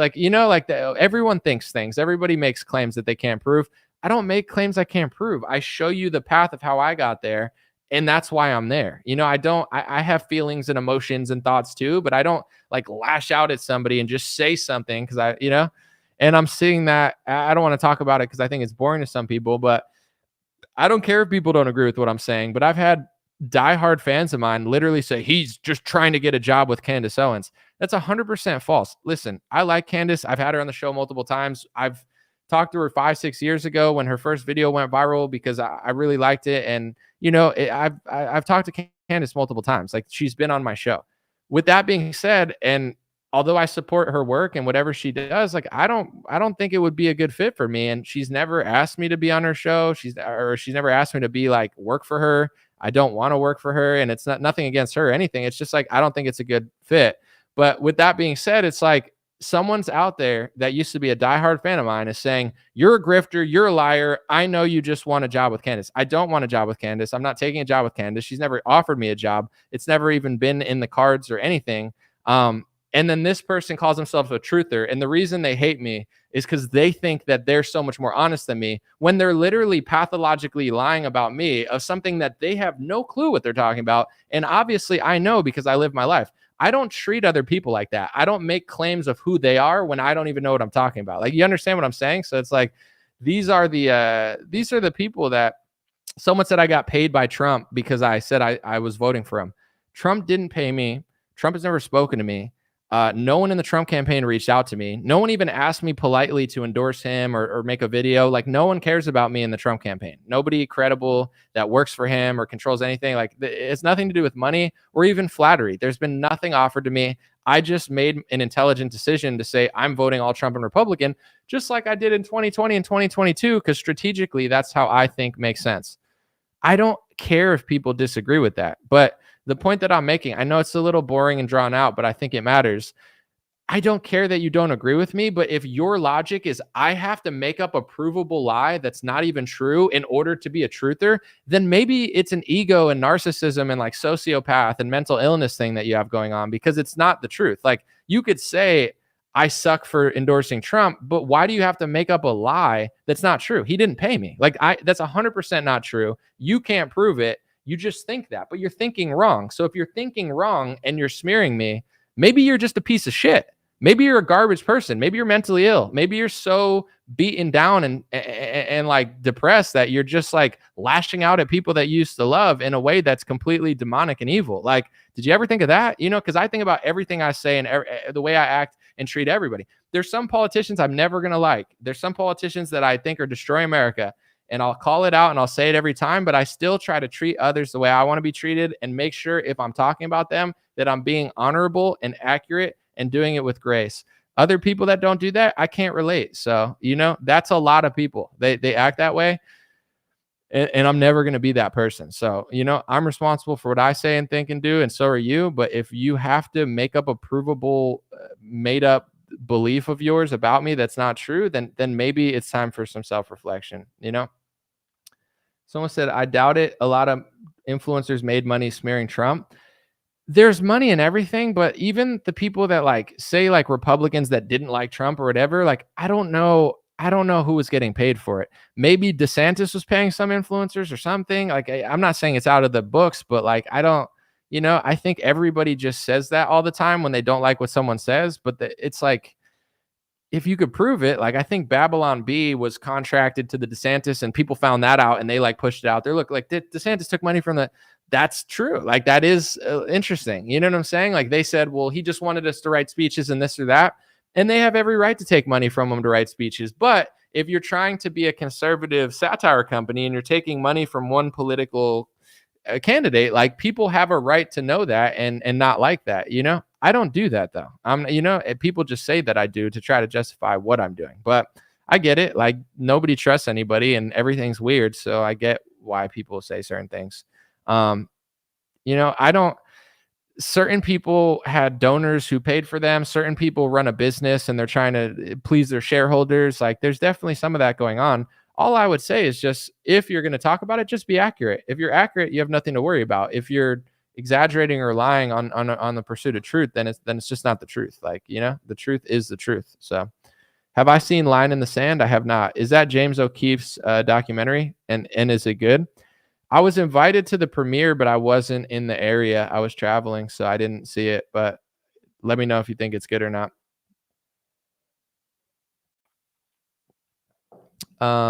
If Nam was on Trump's payroll, he would have been upgraded. His background would be palm trees and fake Button Green. I mean, this is true. It's like if I was that crucial to anybody paying me, they would for sure give me an upgrade. But with that being said, I'm going to upgrade myself. I'm not a brokey, so I'm going to upgrade. I have big plans for next year. I have a vision of what I want to do, and I want to work smarter. So I am going to upgrade my own set, but I can promise you I'm paying for all of it. Unfortunately, because moving and buying stuff costs a lot of money. So I don't know how much I'm going to spend, but I'm not going to cheap out. I'm going to try to buy the best cameras, the best everything. That's my goal, at least. I mean, if I'm going to spend money on stuff, I should invest in myself and not just, rely on my Bob Ross shirts and charming personality. Anyway, just kidding. He would sell MAGA beanies. Who would sell MAGA beanies? Me? Yeah. Oh, if I was paid by Trump, probably that would make more sense. But have I unsubscribed from David Pakman yet? I don't think I subscribed to him. And his eyes are so empty. Like, they say the eyes are the window to the soul. That guy's eyes scare the shit out of me. Like, it's like demonic. But no, I don't listen to that guy. If I'm going to listen to left wingers, I'm going to listen to Michael Tracy, who does good journalism, Jimmy Dore, who's at least funny and interesting, Glenn Greenwald, who's a great journalist. Like, these are left wingers that appeal to me. I don't like psychopaths, like I don't like subverters, and like even like Kyle Kalinske now is just like he dyed his hair like Eminem or something. Like he's got bleach blonde. Now he thinks he's like Bernie Sanders or something. I don't know. Those people, I like alternate opinions, but I like honest people. Like if you can't be honest, then I don't find it as like alternate. I just find it as like subversive and weird. Secretary of Defense pick, is that the Pete one?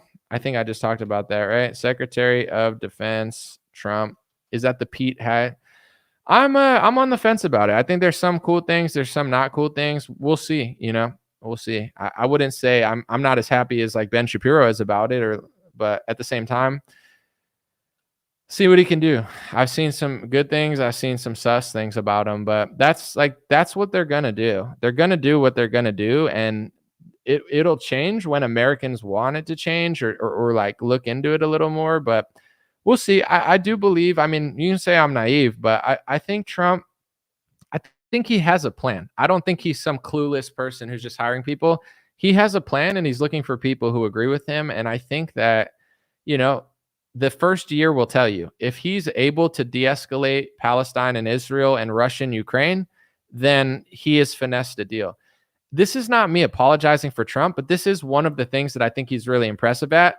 He knows how to like please multiple sides. He did a good job in Syria. I don't care what people said. I've done enough research. I spent years like diving into it. He did a great job in Syria. Did he give Israel some stuff? Yes. And did he please them to some extent? I think so.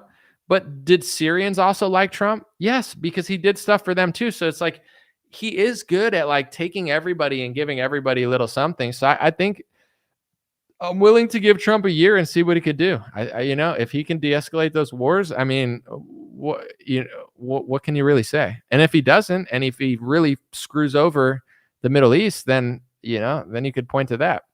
It's not unbelievable that he could do that. He definitely is hiring a lot of sycophants in a lot of positions. So it's like, let's watch and let's see. But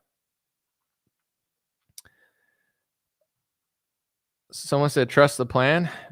Trust the plan, man. I got a secret message from a bottle. It washed up on shore, and I read it, and it said Pauly Shore, and I thought of the shore. There's a shore in California. Gavin Newsom, new scum of the earth, Space Force. Space Force is going to come save us. So now Anytime anybody does anything good, we trust the plan. Q sent us to do the good things. And when things go bad, we tell ourselves, don't worry, it's just part of the plan. Now it's our religion, but it's not our religion. I still love Jesus. That's my QAnon impression. Like, it's like, they're like, it's working because things are going good. It's like, so you're saying nothing good will ever happen in America if QAnon didn't tell you that something was going to happen? You needed a message board to tell you that good things were going to happen. And then when good things happen, now you're giving credit to the message board. it's I think it's kind of like a low IQ like puzzle game, you know, like it's like an escape room for like people with under 90 IQs. But I'm probably offending people who like it here now, and that's not good. So forget I ever said that. Like anytime I ever made fun of Matt Gaetz, he's going to be the top attorney general. Remember, it's really cool to wear all pink and go to a Barbie premiere, which he did. So don't ever criticize that or he'll throw you in jail for a joke. I'm just kidding. He won't, but it's just funny. Someone said Q is top tier schizo bait. That's a good way to put it. Someone said, let me see. Let it breathe. People, we are 1 week removed from an election. Would you rather have Madam Kakala picking in the cabinet? Yeah, I mean, I think I hear what you're saying and I agree. It's just, there's a happy balance. Like some people say, Trump's going to do everything I want, blah, blah, blah. I'm just going to eat Doritos and watch Patrick Mahomes throw another touchdown, which is fine. I watch Patrick Mahomes throw touchdowns too. I like sports. I'm just saying. And then other people say, I need 100% of what I want, and you're a shill if you disagree. And then there's some of us who are like, what if we did both things? What if we celebrated the win? What if we supported the good side? But what if we were constantly trying to reform the good side and push them in the right direction? To me, that's the right space to be. But it's like, you know, everybody has their own perception of politics, but why can't we have a happy medium where we give it room to breathe, but at the same time, if we let government breathe all the time, then they're just going to keep screwing us over. So it's like, it's a combination of being optimistic, but at the same time, not being like naive and completely useless. To me, that's the right place to be. But, you know, there's people on both sides that you can't please anybody. Like, some lady on Facebook is like, Anomaly, did you vote for Kamala? It's like, oh yeah, good one, Julie. It's like, no, I did. Like, what are you talking about? Like, this is like 12 IQ. Like, if you ever point out any journalism I don't want to see, then you voted for Kamala. It's like, can I breathe? You know? And then there's other people on the other side. They're like, if you're not perpetually pissed off all the time and you even compliment Trump one time, you're apologizing, you're shilling. And it's like, dude, I think the internet has turned people into like schizophrenics. You know what I'm saying? I think people are legitimately losing their mind over politics. And I know what it feels like because, you know, it was bothering me in 2021. I was locked in my house and Q-tards were like freaking out at me because I was reporting accurate journalism that they didn't want to hear. And it's like, if you spend enough time around crazy people, they'll make you crazy. So that's how I feel now, where it's like, I want to get in, do my thing, have fun, and get out. Because it's like, if you spend too much time on the internet, the crazies on all sides will make you feel crazy. You know, it's like, and then they're like, why don't you want to debate me? Why don't you want to hang out with us? And I'm like, holy crap. I'm like, can you guys unfollow me and go bother someone else? Because it's like, it's really weird, you know? And I think people don't realize how nuts they're getting. But at the same time, we all go through it. It's just try to have a little fun with it. And this is the golden rule to like changing the world. First of all, change yourself, but also, can you do something about it? Can you be a part of the solution? Then be a part of the solution. Never compromise your values, but understand that you don't get everything you want. You don't go to the gym and work out and be like, why is my muscle not 50 inches bigger now? I mean, 50 inches bigger would be like insane. You'd probably have a health issue, but you get what I'm saying. It's like, it takes time. You work out and then you reap the rewards later. It's like you work hard in this game and then we get the rewards over time and the culture shifts in the right direction. So it's like, I'm not asking people to compromise their values, but I do think that for some reason, it's just like people are going schizo and everyone's just getting mad all the time. And it's like, I don't know who's listening to who or what they're doing, but like, enjoy your life, you know, have fun, be optimistic, be grateful. Don't let people scare you and live off of the rule of like, if you can do something about it and be a part of the solution, then do it. But also understand that things might take time. And then if you can't do something about it, then stop worrying about it. Like I literally don't understand the people that are like, it doesn't matter. It's all this, it's all that. Okay. So then what's your role? Like, what do you want people to do? And usually when you listen to those people, they're so egotistical that their solution is like dumb. Like, no offense, but the people who don't vote, I'm all for not voting. I don't care. But it's like they think not voting is the solution. They're constantly bashing everyone else who votes. And it's like, okay, that's fine. If you don't vote, I'm not saying you're the problem. I'm just saying, like, what's the solution? They're like, not voting is the solution. Like, is your IQ 15? Are you like dumb? Are you an idiot? Like, you think not voting, how is not voting the solution? They're like, yeah, because if everybody didn't vote, then the system would collapse. If everyone didn't vote, the system wouldn't collapse, but also everyone's not going to vote, and that's not possible. And if you convince all the liberty-based people to not vote, then the Democrats win, and then you get Democrat Supreme Judges and Merrick Garlands, and that's not the solution. I'm not saying the Republicans are necessarily the answer, but like that's certainly not the answer. Like they're so dumb that they're so getting mad at people all the time, but they have no solutions. I have solutions. I understand that they take time, and I understand that it might not work because it's a numbers game. Like I can't, I'm not Godzilla. I don't get to come in and change everything. It's like, it's a game of perception and a game of culture. If the culture shifts in the right direction, then we start getting better things. Here's the thing. Like if everybody started doing this, we'd get better food. I'm not a health expert by any means, but I don't buy anything with high fructose corn syrup in it. Even at Whole Foods, things have high fructose corn syrup in it. So if I go and get a hot sauce, right? I like hot sauce. I'm very relatable, like Hillary Clinton. Howdy, y'all. I eat hot sauce just like you. Or, yo, what's up, dog? I eat hot sauce just like the hood for sure. Jokes aside, I like hot sauce because I don't know. I just do. Some of them have weird ingredients. I turn my bottle around and I look for real ingredients of things that are just like peppers and vinegar or apple cider vinegar or anything but high fructose corn syrup. And to be honest, I don't want sugar in my hot sauce either because there doesn't need to be sugar in there. If everyone did that with all their foods, they would have to change the food supply like it slowly has. Health is getting more popular. It's more popular than it was 10 years ago. But if more people did it quicker, then it would change even faster. My buddy just sent me some bag of popcorn he found in Florida. The first ingredient was like sugar, but a different name, some fake sugar. And then the second ingredient was high fructose corn syrup. And it's like you have popcorn and the first two ingredients aren't corn. It's sugar and sugar. Where's the popcorn? Like no one should buy that. Nobody should buy that. And they should go out of business. And then real popcorn should rise to the ranks. So it's like, that's the name of the game. You can't just sit there and scream at everyone. You could try, but like, how are you going to change it? You got to just, be a part of the change and raise awareness. But like everything happens for a reason. It's the same with politics. I don't think we're not making progress. I would honestly, if this election went a way I didn't want it to go, I'm not saying I would quit because I probably wouldn't, but I would be a lot more demoralized and I'd be like, you know what?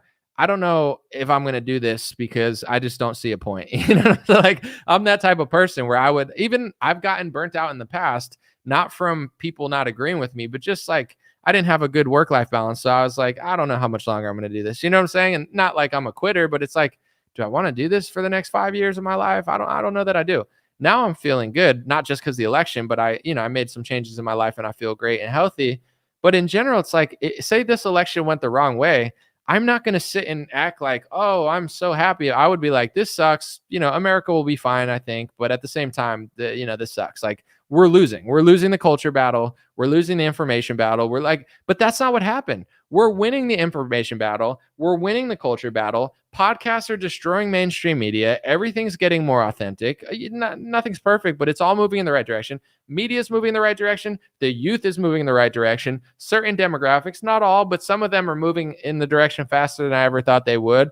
It's like people are not afraid of being called names anymore by the left. Like so many things are going in the right direction, including social media, where Elon and others have allowed a company where people can actually talk about the things I've been talking about, and they're allowed to have free speech, whether I agree or not. So it's like so many trends are going in the right direction. I'm a pretty critical person. I'm a pretty honest person. Like I'm pretty happy the last couple weeks. Yeah, Marco Rubio, not thrilled. A lot of the people he hired, not super thrilled, but I'm not going to just sit and feel bad for myself. I feel great about where things are going. And, it starts with a step. If you want to climb to the top of a step, stairs. It starts with one, and we're far past one. We're at like 7, 8, 9, 10. Like I see it happening. I see it escalating. I've been here for long enough, and so have a lot of people. Where like I remember certain topics, trying to talk to people in 2019, they looked at me like I had 50 heads.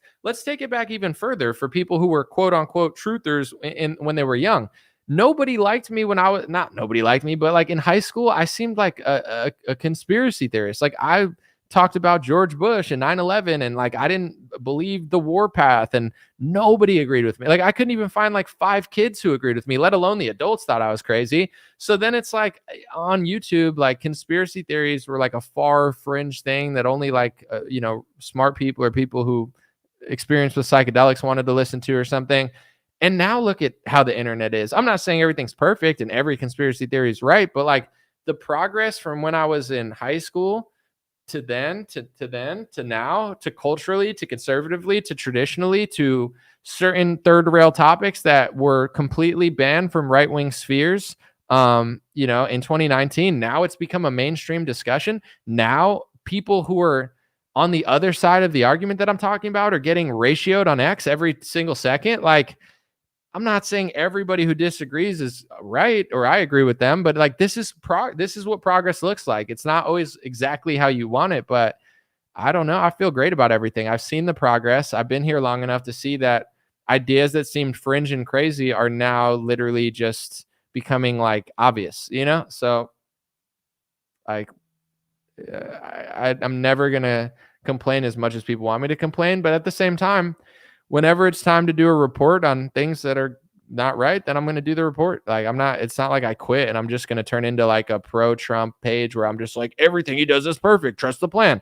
It's never going to happen. It's just like, I'm doing what I want when I want. And, it'll all come when the time is right. Let's see if anything is happening. I think Kash Patel at FBI would be a total W. That would definitely be cool. Someone said all black. Andrew Torbus said all black pillars are being deported. See, that's a guy who really put his life on the line and put his, balls on the table, for lack of a better term, to go hard on a topic that nobody goes hard on. And even he's optimistic. And it's like everyone's getting mad at him too. Like they're like, you're a shill. Okay, like have you built a social media company that has no censorship and goes keeps the First Amendment afloat and got kicked off the App Store? Like, it's like, I don't know. It's everybody perceives what's going on differently, but I think a lot of people on all sides feel genuinely optimistic.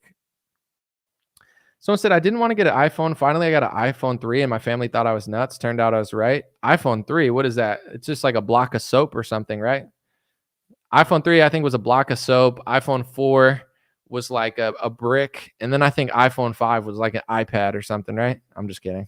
It's funny to say, though.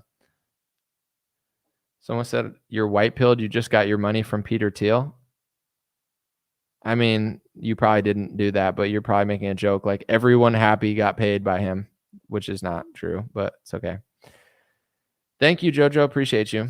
One AOC TikTok is making me like the left no matter what. I don't watch AOC TikToks, but there will be a reveal of evilness of the Mormon church, said Halloween. The upper elites performing crimes against humanity. Okay, we'll see if that comes true or not. I don't know much about the depths of Mormonism. I just know they're Caucasian and they have a lot of kids. And there's a South Park play about them, the Book of Mormon. That's all I really know. And they control Utah. Seems like Utah is under their thumb, but we'll see. Someone said stomach pumps are now on sale at the Dream Rare store. Drain the pills. No, but we do have black beanies and blue beanies. DreamRare.com. We also have long sleeves. One of them says stay blessed, and one of them says God is great. Those are fire and comfortable, and I think they're 100% cotton. The long sleeves. Do I game? Not really. I mean, I play some games sometimes just to like relax, but I've quit for years and then I'll like play for a month or two and then quit. But I like Rocket League. I play Madden a little bit, but I try not to because I think it's a bad habit. So I quit playing video games for like 2 years, 3 years, 4 years, a decade at one point. Then I started playing Rocket League. Then I quit. Now I'm playing a little bit again, but Rocket League's fun. Someone said, I love Peter Hegseth's rhetoric on the military. Spot on from my perspective. I think what he's going to do is the good thing that he's going to do is he's going to raise morale. Like morale is so low in the military because they have these weird liberal, military guys who wear face masks and they're creepy and they want everyone to get vaccinated. I think Pete Hegseth is like a military's guy. Like he's going to get people pumped to join the military again. He's going to get them excited. He's going to stop with all the liberal stuff. He's pragmatic. His foreign policy is a little suspect to me, but I think that's his role. Like, I think that's why Trump hired him to raise the morale of the military. But, it's going to be a lot better than a liberal. Like, I think you could talk to most people in the military and most of them are right wing. And, what the left is doing to the military is they're making nobody want to join. They're making everyone hate it and just feel like unfulfilled. So, I think the Pete guy, that's his role, is to bring back morality and make people feel like they're doing the right thing and they're not joining a gay club in West Hollywood. They're joining the U.S. military. Someone said Chad physiognomy, bros winning everywhere. Look at Thune. I know Thune does look like a Chad. That's probably why he keeps winning, is because even though he's like corrupt, he just looks like a Chad. But Trump, I saw Savannah Hernandez say this. She's like, Trump, let's just like point out for a second that Trump is like hiring good looking people and not ugly people or whatever. Not that not the Thune, but if you look at like Kristi Noem versus like the people that like Kristi Noem versus Mayorkas, you know what I'm saying? It's like going from like a sleep paralysis demon to like a hot cowgirl. I'm not saying that matters, but like, dude, Trump, he definitely doesn't like ugly people. No, I'm just kidding. But it's like Trump is like, not you're ugly, you're a little ugly, you. Like he's trying to build a nation of Chads. He's like, okay, you got strong muscles, you could run the military, you're hot, you could run the border, you're ugly, go sit over there. Okay, you. I don't know that that's like what's most important, but it is kind of like a funny microcosm of what's happening there. So yeah, I think the vibe shift and just the Chad shift is definitely happening, but I'm not asking people to 100% be obsessed with that, but it is kind of funny. It's fitting that Barron's like 10 feet tall. He's gonna play for the New York Knicks one day. No, I'm just kidding, but yeah, Barron seems pretty cool. Who are my idols? Shakira, said Caitlin. Yeah, how did you know, dude? How did you know she was my inspiration to politics? I was like in my room one time and, I felt really depressed and lonely. And I was like, what am I doing in life? Like, I don't know. I don't even know what my college degree is going to do. And then Shakira came on the TV and she started shaking her butt. And she was like, wherever, whenever, we're meant to be together. And I was like, are we meant to be together? And then it saved my life because I was like, she's talking to me. Like at the time, I didn't understand the like, oh, she's just, it's a song. I thought she was talking to me. So I was like, she's shaking her butt. She's hot, light-skinned Spanish chick, and then I was like, maybe I should be a rapper. Maybe I should get into politics. And yeah, Shakira is my idol. She saved my life. And, everything was, before I saw her shake her ass on MTV, I thought I was never going to amount to anything. So thanks for the question. And how'd you know? How'd you know my life story? I'm just kidding. That's not true, but I don't know. I like Shakira moderately, I'm not a Shakira hater, but I'm not like it's not like I'm like, oh, she's my favorite artist. That's a little suspect. If you're a guy, you're like, Shakira's my favorite. And you're like, all right, bro. But like, you're like, yeah, she's got a few bangers. You know what I'm saying? She's good at dancing. Like it's not my top album choice, but I'm not looking down on her. I think she's a legend. Shakira's a bit before your time. She's literally not before my time. I mean, maybe I look younger than I am, but she was popular when I was in like middle school and high school. I'm pretty sure she's not before my time, but I don't know. I listen to music since I was in like elementary school, so I don't know. Who did Michael McDonald vote for? I don't know. I don't even know who that is. I only know Ronald McDonald. He's the clown from He's a clown for McDonald's. I made a joke tweet last night. I thought it was funny, but I don't know that anybody else did, but it's okay. That was a me tweet. I said, here's 4 people I want Trump to pick in his cabinet. Let me see if I can find the pictures. What'd I say? I said 4 people I'm hoping to see in Trump's cabinet. First one was Ron Paul. Second one was Kodak Black with a MAGA hat on. Third one was Booker T. Washington, who's deceased. And the fourth one was Grimace with a kind of like a gangsta McDonald's hat on. I just thought that was funny. That's my dynamic quad, not trio because that's 3, but quartet. Ron Paul, Kodak Black, Booker T. Washington, and Grimace from McDonald's. I mean, we talk Make America Great Again. That's a start. I can't get everything you want, but sometimes you get what you need. Grimace would be based. Oh, for sure.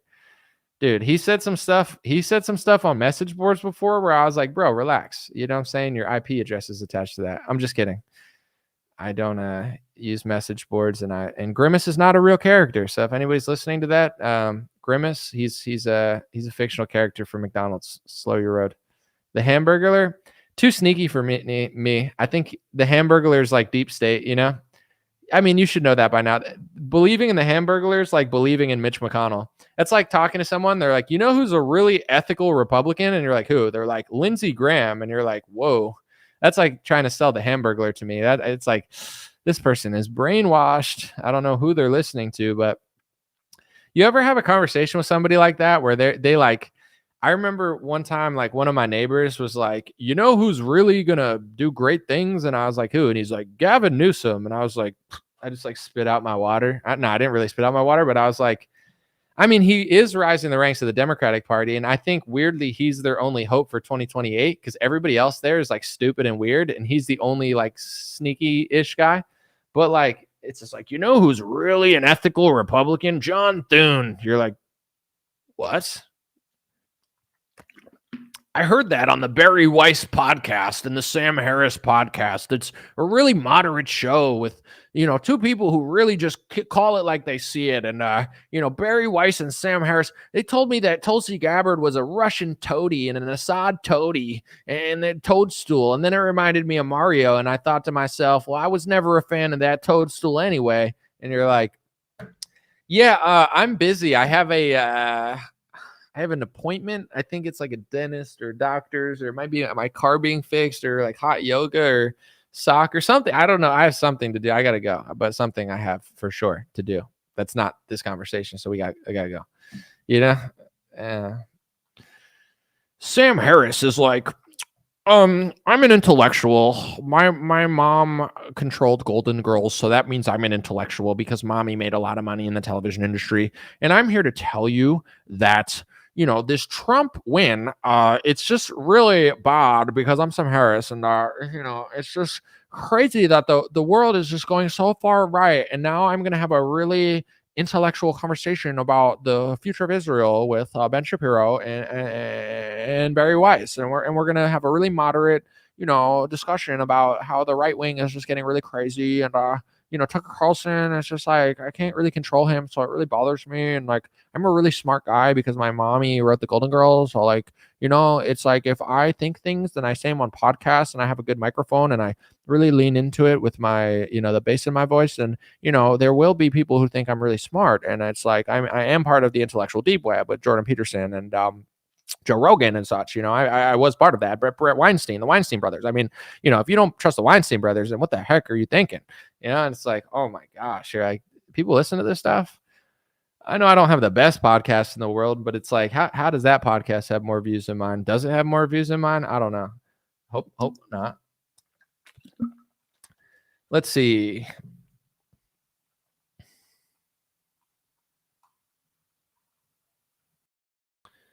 Trump will probably hire Chris Christie for HHS or FDA. He's obviously a super healthy guy. Yeah, I don't think Chris Christie's going to get that role, but I wouldn't be shocked if he got a role, though. Trump just pretends like he hates Chris Christie, but I don't think he does. Good impression. Thank you. Yeah, I'm a top tier impressionist. I'm out of business, though. I've been looking for a job for a while, but nobody wants to hire me. I guess it's just not as popular as it used to be. Let's see if any new news came in before I leave. AIPAC Tracker keeps telling people that Matt Gaetz is not funded by AIPAC. I think he's like the only one that Trump picked so far that's not, which is shot. There's no way they're gonna want to confirm him. But dude, I think he can get in though. I think he's done enough. You know, he's done enough to get in. So nothing new. I really want to know. I really want to know who's the HHS and who's the FDA. I mean, those are the two big ones that he hasn't picked. FBI as well too. Let's see. Nothing so far. Chris is Trump's top advisor. I don't know. I don't know about that, but someone said Ben Shapiro, Anomaly, and Tim Pool all voted the same. You have the same color eyes as Elizabeth Warren. If you didn't vote, you voted the same as someone bad. It's like, you know, like we could all play this game. It's like there were people you don't like that didn't vote. There were people that you don't like that voted Democrat. There were people that you don't like that voted Republican. So we could all play that game. $500 fine. I'm just gonna. You're a regular here, so we appreciate you. You know, people like you help with my ad revenue that come and watch every show. But you're like 90% of the time complaining and like just saying weird things. But then sometimes you're funny and saying like insightful things. Like, what's your deal? You know, why? Like, what's that ratio about? Let's get it to like 50-50 because it's like 90% of the time you're like snarkily complaining, and then sometimes you'll make a funny joke and say like, I don't get what you're going for, but you're definitely memorable because you're always here. So you got attention. Someone said Trump's new chief of staff lady is linked to pharmaceuticals. Yeah, I don't know what type of power she has though. HHS and FDA where it's at. You know, if she just does her job, then it is what it is. It's all you should report on it, but it's like she's not in control of HHS or FDA. That's going to determine where our health goes. HHS is above FDA. FDA is as big as it gets for food and drugs. So that's the big money thing. Like Trump hired people for certain things. Like it's like somebody complaining about Tulsi and being like, she's a liberal, so she shouldn't have that position. It's not a liberal conservative position. He didn't hand her the keys to the castle to do environmental protection. You know, like that's not her role. So it's just like complaining about Susie Wiles. You can do it. You could do the reporting on her. You could point it out, but her role is not like HHS or FDA. She's going to have the only say she's possibly going to have is influencing who Trump picks. But the thing is, who he picks will supersede what she wants anyway. And if he hires pharmaceutical lobbyists because of her, then we call it out. But it's just, you know, at this point, worth reporting, but I don't think it's worth like spending that much time on. But if he hires two shills, then it is like then it did mean something. Thank you, Lotus Bloom. I appreciate it. I'm going to keep this under 2 hours, probably just a couple more minutes, but let's see if we can get any more good comments. Someone said the Poly Market guy got raided. I saw that. I'm going to share that on Facebook in a second. Yeah, that's really weird. I guess the feds are just trying to do as much as they can before Trump slightly rearranges them. And they're just like, let's go after Poly Market because he knew something. You want me to read that? I'll try to find the article. Raided. He predicted the election well, so the feds just raided him. Ready? I'm going to read it. FBI raids home and seizes phone of Poly Market founder. Shane Copland calls the incident discouraging as firm suggested raid was retaliation for sites users betting on Donald Trump. The FBI raided the home of chief executive of the predictive betting website Poly Market and seized his phone on late Wednesday. Shane Copland, the 26-year-old CEO of the company, woke early on Wednesday morning to federal agents in his home, the New York Post reported. On X, formerly known as Twitter, Copeland wrote on Wednesday evening, new phone, who dis? Poly Market claimed the raid was retaliation for users betting overwhelmingly that Donald Trump would win the election. The site displayed a large chance of Trump's winning before the election, giving Kamala Harris a minimal one, outlined with most mainstream polls. It's discouraging that the current administration would seek a last-ditch effort to go after companies they deem to be associated with political opponents. We are deeply committed to being nonpartisan, and today is no different. But the incumbent should do some self-reflecting and recognize that taking a more pro-business, pro-startup approach would have changed their fate for the election. So here's possibly, I don't know for sure, but this seems to be what could have happened. And if this happened, this is crazy. This is something that like only Democrats would freak out about. So when it comes to the odds, in betting, the odds start with a certain number and then they change based on how people bet. So I only know like sports better than like politics. I don't follow political betting, but let's just say UFC, right? There's something like plus and negative. If you're minus, that means you make less money. I'll just give you an example. Say one fighter is negative 185 and one fighter's plus 150. If you bet on the plus 150 guy, you bet $100 and you win $150 back. So you get $250. It means they're an underdog and it means you get more money. If the guy's negative 185, you bet 100 and you make less than 100 because that person's a favorite. You don't get paid a lot for betting on a favorite because they're supposed to win. So you get less. You risk more to get less. For someone who is an underdog, you risk an amount to get more. So if everybody starts betting on an underdog, they become less of an underdog. If everybody starts betting on a favorite heavily, the odds start changing because the betting they're always trying to win. The betting website doesn't want to lose money, so they're always finessing the odds. That's why on both sides, the plus and minus, the numbers are never even because they're trying to rig it slightly so they make money either way. And as money starts pouring in, they start switching the odds in an attempt to like not lose money or not lose a lot of money. Of course, you can't ever fully protect that, but that's what they do. So this could be why the feds raided them, which would be insane. The odds on Polymarket were way worse for Kamala than they were on other sites, and the odds for Polymarket for Trump were way better. So maybe the feds were mad because then it perceived as if like Kamala had no chance, and they know how polling works. Like you want people to believe that they have a chance. But Polymarket probably was doing nothing nefarious. Like it wasn't like, oh, they're rigging the odds for Trump to make it look crazy. Like the article said, probably more people were just betting on Trump. So if a bunch of people bet on Trump and I don't know Polymarket, but if they're actually paying people out and they're a sanctioned betting website that's legal, then they have to rig the odds because if they don't change the odds for Trump, then they're going to lose a crap load of money if Trump wins, which is probably what they did. They shifted the odds. They made it harder to put money on Trump.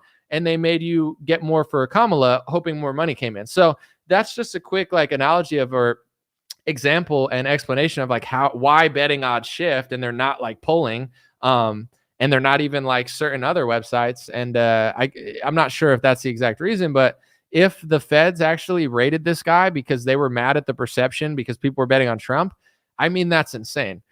Me personally, like I don't think you should be able to bet on politics. You know, it's an interesting concept. I think it's like in this country where gambling is becoming more and more legal, it's definitely like intriguing to me. But I personally like, you know, betting on sports as somebody that likes to bet sometimes, it's not, you know, I don't think it's a good thing. Like I would be fine if they made gambling illegal. I would be fine with that.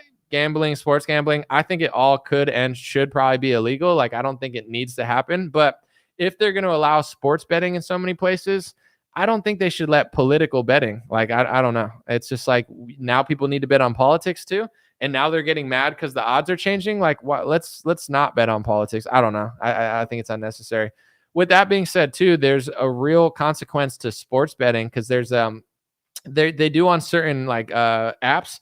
They do it's called in-game betting. So it's like while the games are going on, you could bet on individual props. Who's going to score the first touchdown? Who's going to score 5 points in the second quarter?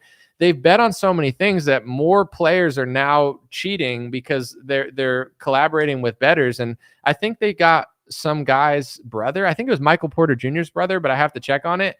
He was doing things personally or purposely in order to get someone else to win a bet. So it said like he would get like under 7 rebounds or something. And then he got 6 and he like knocked the ball away and then acted like he was injured and then like went out of bounds. And because he was so obvious with it, they looked into it. They used all the data they have from the betting websites and they found out that he was purposely not catching the rebound because he had somebody that was betting a lot of money that he'd get under the amount of rebounds. So, you know, I do think that, you know, if sports gambling is going to be legal, I think like the in-game props are unnecessary. Someone said you got some woke in you. I'm not I don't run the chair. I just think that, you know, I don't think it's necessary, but it's like, I'm not going to overturn gambling. I'm just saying I wouldn't care if they made it illegal. I wouldn't care. With that being said, I don't think they should do in-game props. Like, I think they should just leave it to you bet before the game on the teams, maybe on certain props, but the more they do that, the easier it is to cheat. You understand what I'm saying? So it's like, the integrity of sports can be destroyed by that. It can from other ways too, but I think they're just doing a little too much. Like, I don't know, like, why do you really need to bet on like Steph Curry is going to have over this amount of points, this amount of assists? Like, it makes them more money. I understand, but I think like, it's just, it's affected the sport in different ways as well. So I understand there's sports bettors here who are going to be pissing me. I like betting on sports. I like watching sports. It obviously makes it more interesting when you bet on it. With that being said, if they turn around and said all sports betting in America is illegal, I wouldn't lose an ounce of sleep. I think gambling is not a good habit. I think it is pretty immoral. And, same with like alcohol. I don't want them to get rid of alcohol, but they're not going to, so it doesn't matter. But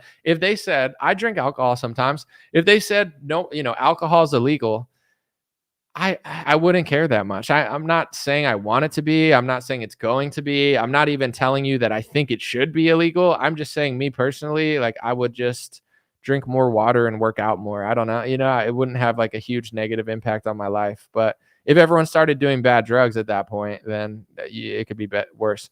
I'm not saying I think it should happen. I'm not saying I support it happening. It's just like, I don't care personally. Like, it wouldn't be like the worst thing in the world for me, but whatever. Someone said, I heard all the team owners all split the Super Bowl money. I have no idea if that's true or not, but I haven't read that.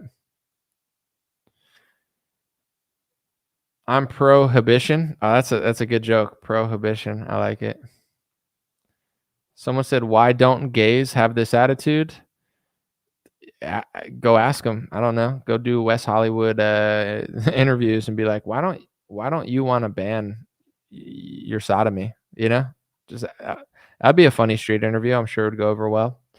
Definitely would go viral on the internet. A lot of people would love it. A lot of people would hate it. The controversy kind of elevates things nowadays.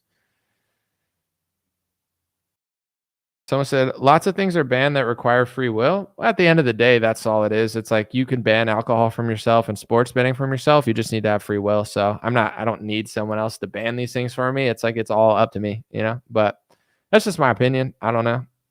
There's other things that could be banned that would be controversial that I wouldn't care either.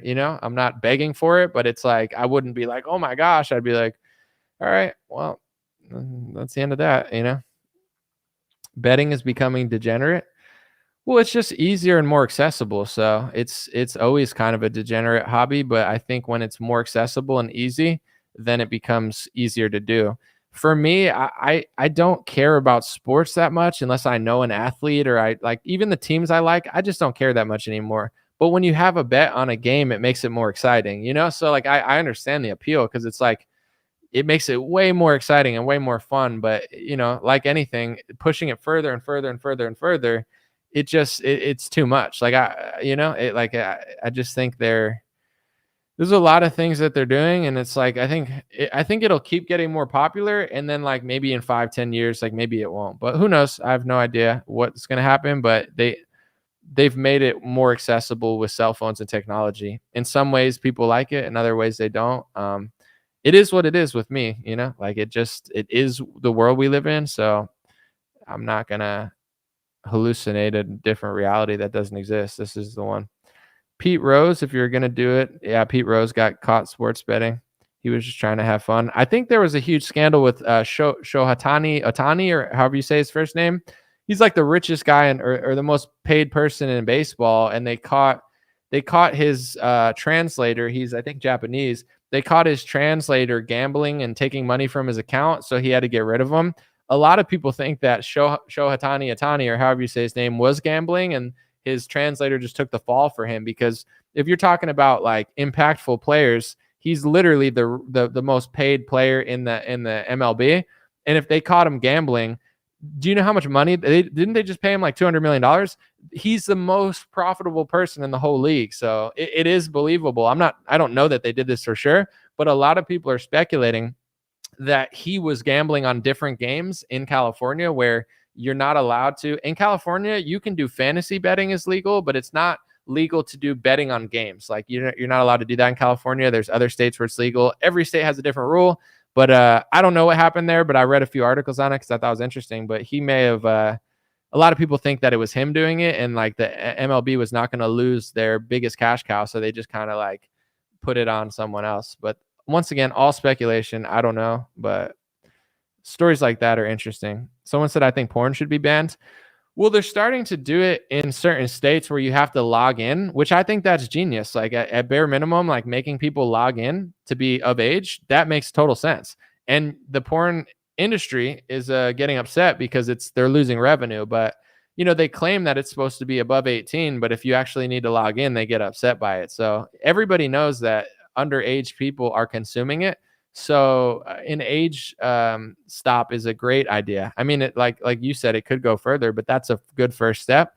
Yeah, that's another interesting one. I mean, I've researched the history of that too, because porn was not always really a thing. And then they used the First Amendment and tried to say that like watching porn was the First Amendment. And I think Alan Dershowitz played some sort of role in that. I mean, you could look into it, but it's been a while since I've did. But yeah, that like a lot of things in this country that are like super normal, it was not always normal. So these are all interesting topics outside of politics of like where society is going. But I think more conservative states are starting to crack down on pornography more and try to at least make sure people are of age, which is, I think, a fair compromise on the topic. Like, I don't think that's too far at all. I think that makes a lot of sense and is ethical, but to each their own.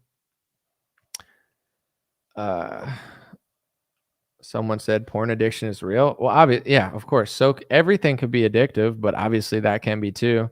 And it has a different impact on every aspect of your life, So someone said Trump is the most dangerous because he's blank. You just going to leave it blank and not say? Okay. I'm going to try to look on Twitter one more time, see some updates. Then I'm going to wrap this up. I'm keeping it under 2 hours. Okay, so Trump that's his Matt Gaetz tweet. No one else has been confirmed yet. Let's see. Matt Gaetz has resigned from Congress immediately so that a special election will take place to fill his seat. This will give Ron DeSantis the ability to appoint someone to the seat by January 3rd deadline. Let's see. I like that choice, man. That's going to be fun. Him as Attorney General, that should be a good time. Someone said dumb woke dumb woke right wingers. Okay. And you guys are like arguing with each other or something? It's getting a little weird. Why stop? Just ban everything, Mr. Woke?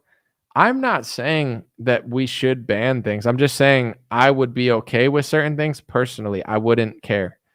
With porn, it's like if you can't even compromise and say that since there's so many underage people that shouldn't be watching it or watching it, if you can't even compromise and say I'm okay with a login that says I'm 18 or older, which is what they're doing in all the conservative states, that to me, that's a little weird. Like that's not banning. That's like a compromise. And if you're just like, no, I want underage people to watch it, it's like, well, now that's kind of weird and kind of disturbing. So it's not an argument I want to have with you, but it's like, if you're trying to make me look like the bad guy here, then some self-reflection probably.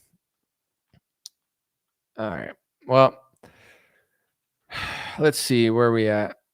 Some people are acting very strange in the chat today, but that's just part and parcel. Hold on. I'm the what's it called? Moderator. I think I'm gonna like ban a few people that are acting like really creepy and weird. So sorry. Let me see. This guy. Sorry, you gotta go, my guy. And then this person, you also gotta go. Sorry. I allow for alternate discussion, but when people are like being really weird, then it's just better to not have it. Hey, Anomaly, isn't Trump part of the deep state? Well, you can rewind this video. I talked about a lot of stuff. I think in some ways he plays ball and in some ways he doesn't. That's the short answer. I think he plays ball more than his supporters realize he plays ball, but the people who give him no credit, I think, time will tell. But also I think that he is shifting things in the right direction in a way that most people would not. So I don't think he's the be all end all, but I do think even by his cabinet choices, he could have easily picked 100% of the swamp, but he hired multiple positions of people that are actually somewhat threats, or at least somewhat of an improvement in the right direction. So I would say it's not like a yes or no answer, but got to compliment him when he does something good, and keep your eyes peeled when something's weird, because everything's not going to be perfect. But that's my thoughts. Appreciate you guys. Enjoy yourself. Have a beautiful day. And I will be back very soon, hopefully with another live stream.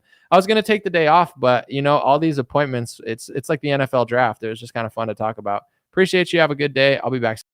Hey, what's going on, my friends? Just a few ways to stay in touch and support if you'd like to. The first way is dreamrare.com. We have blue beanies, black beanies, pink hats, other colored hats, freedom versus tyranny shirts, stay blessed long sleeve, God is great long sleeve, and lots of more cool items coming soon. Dreamrare.com. Check out the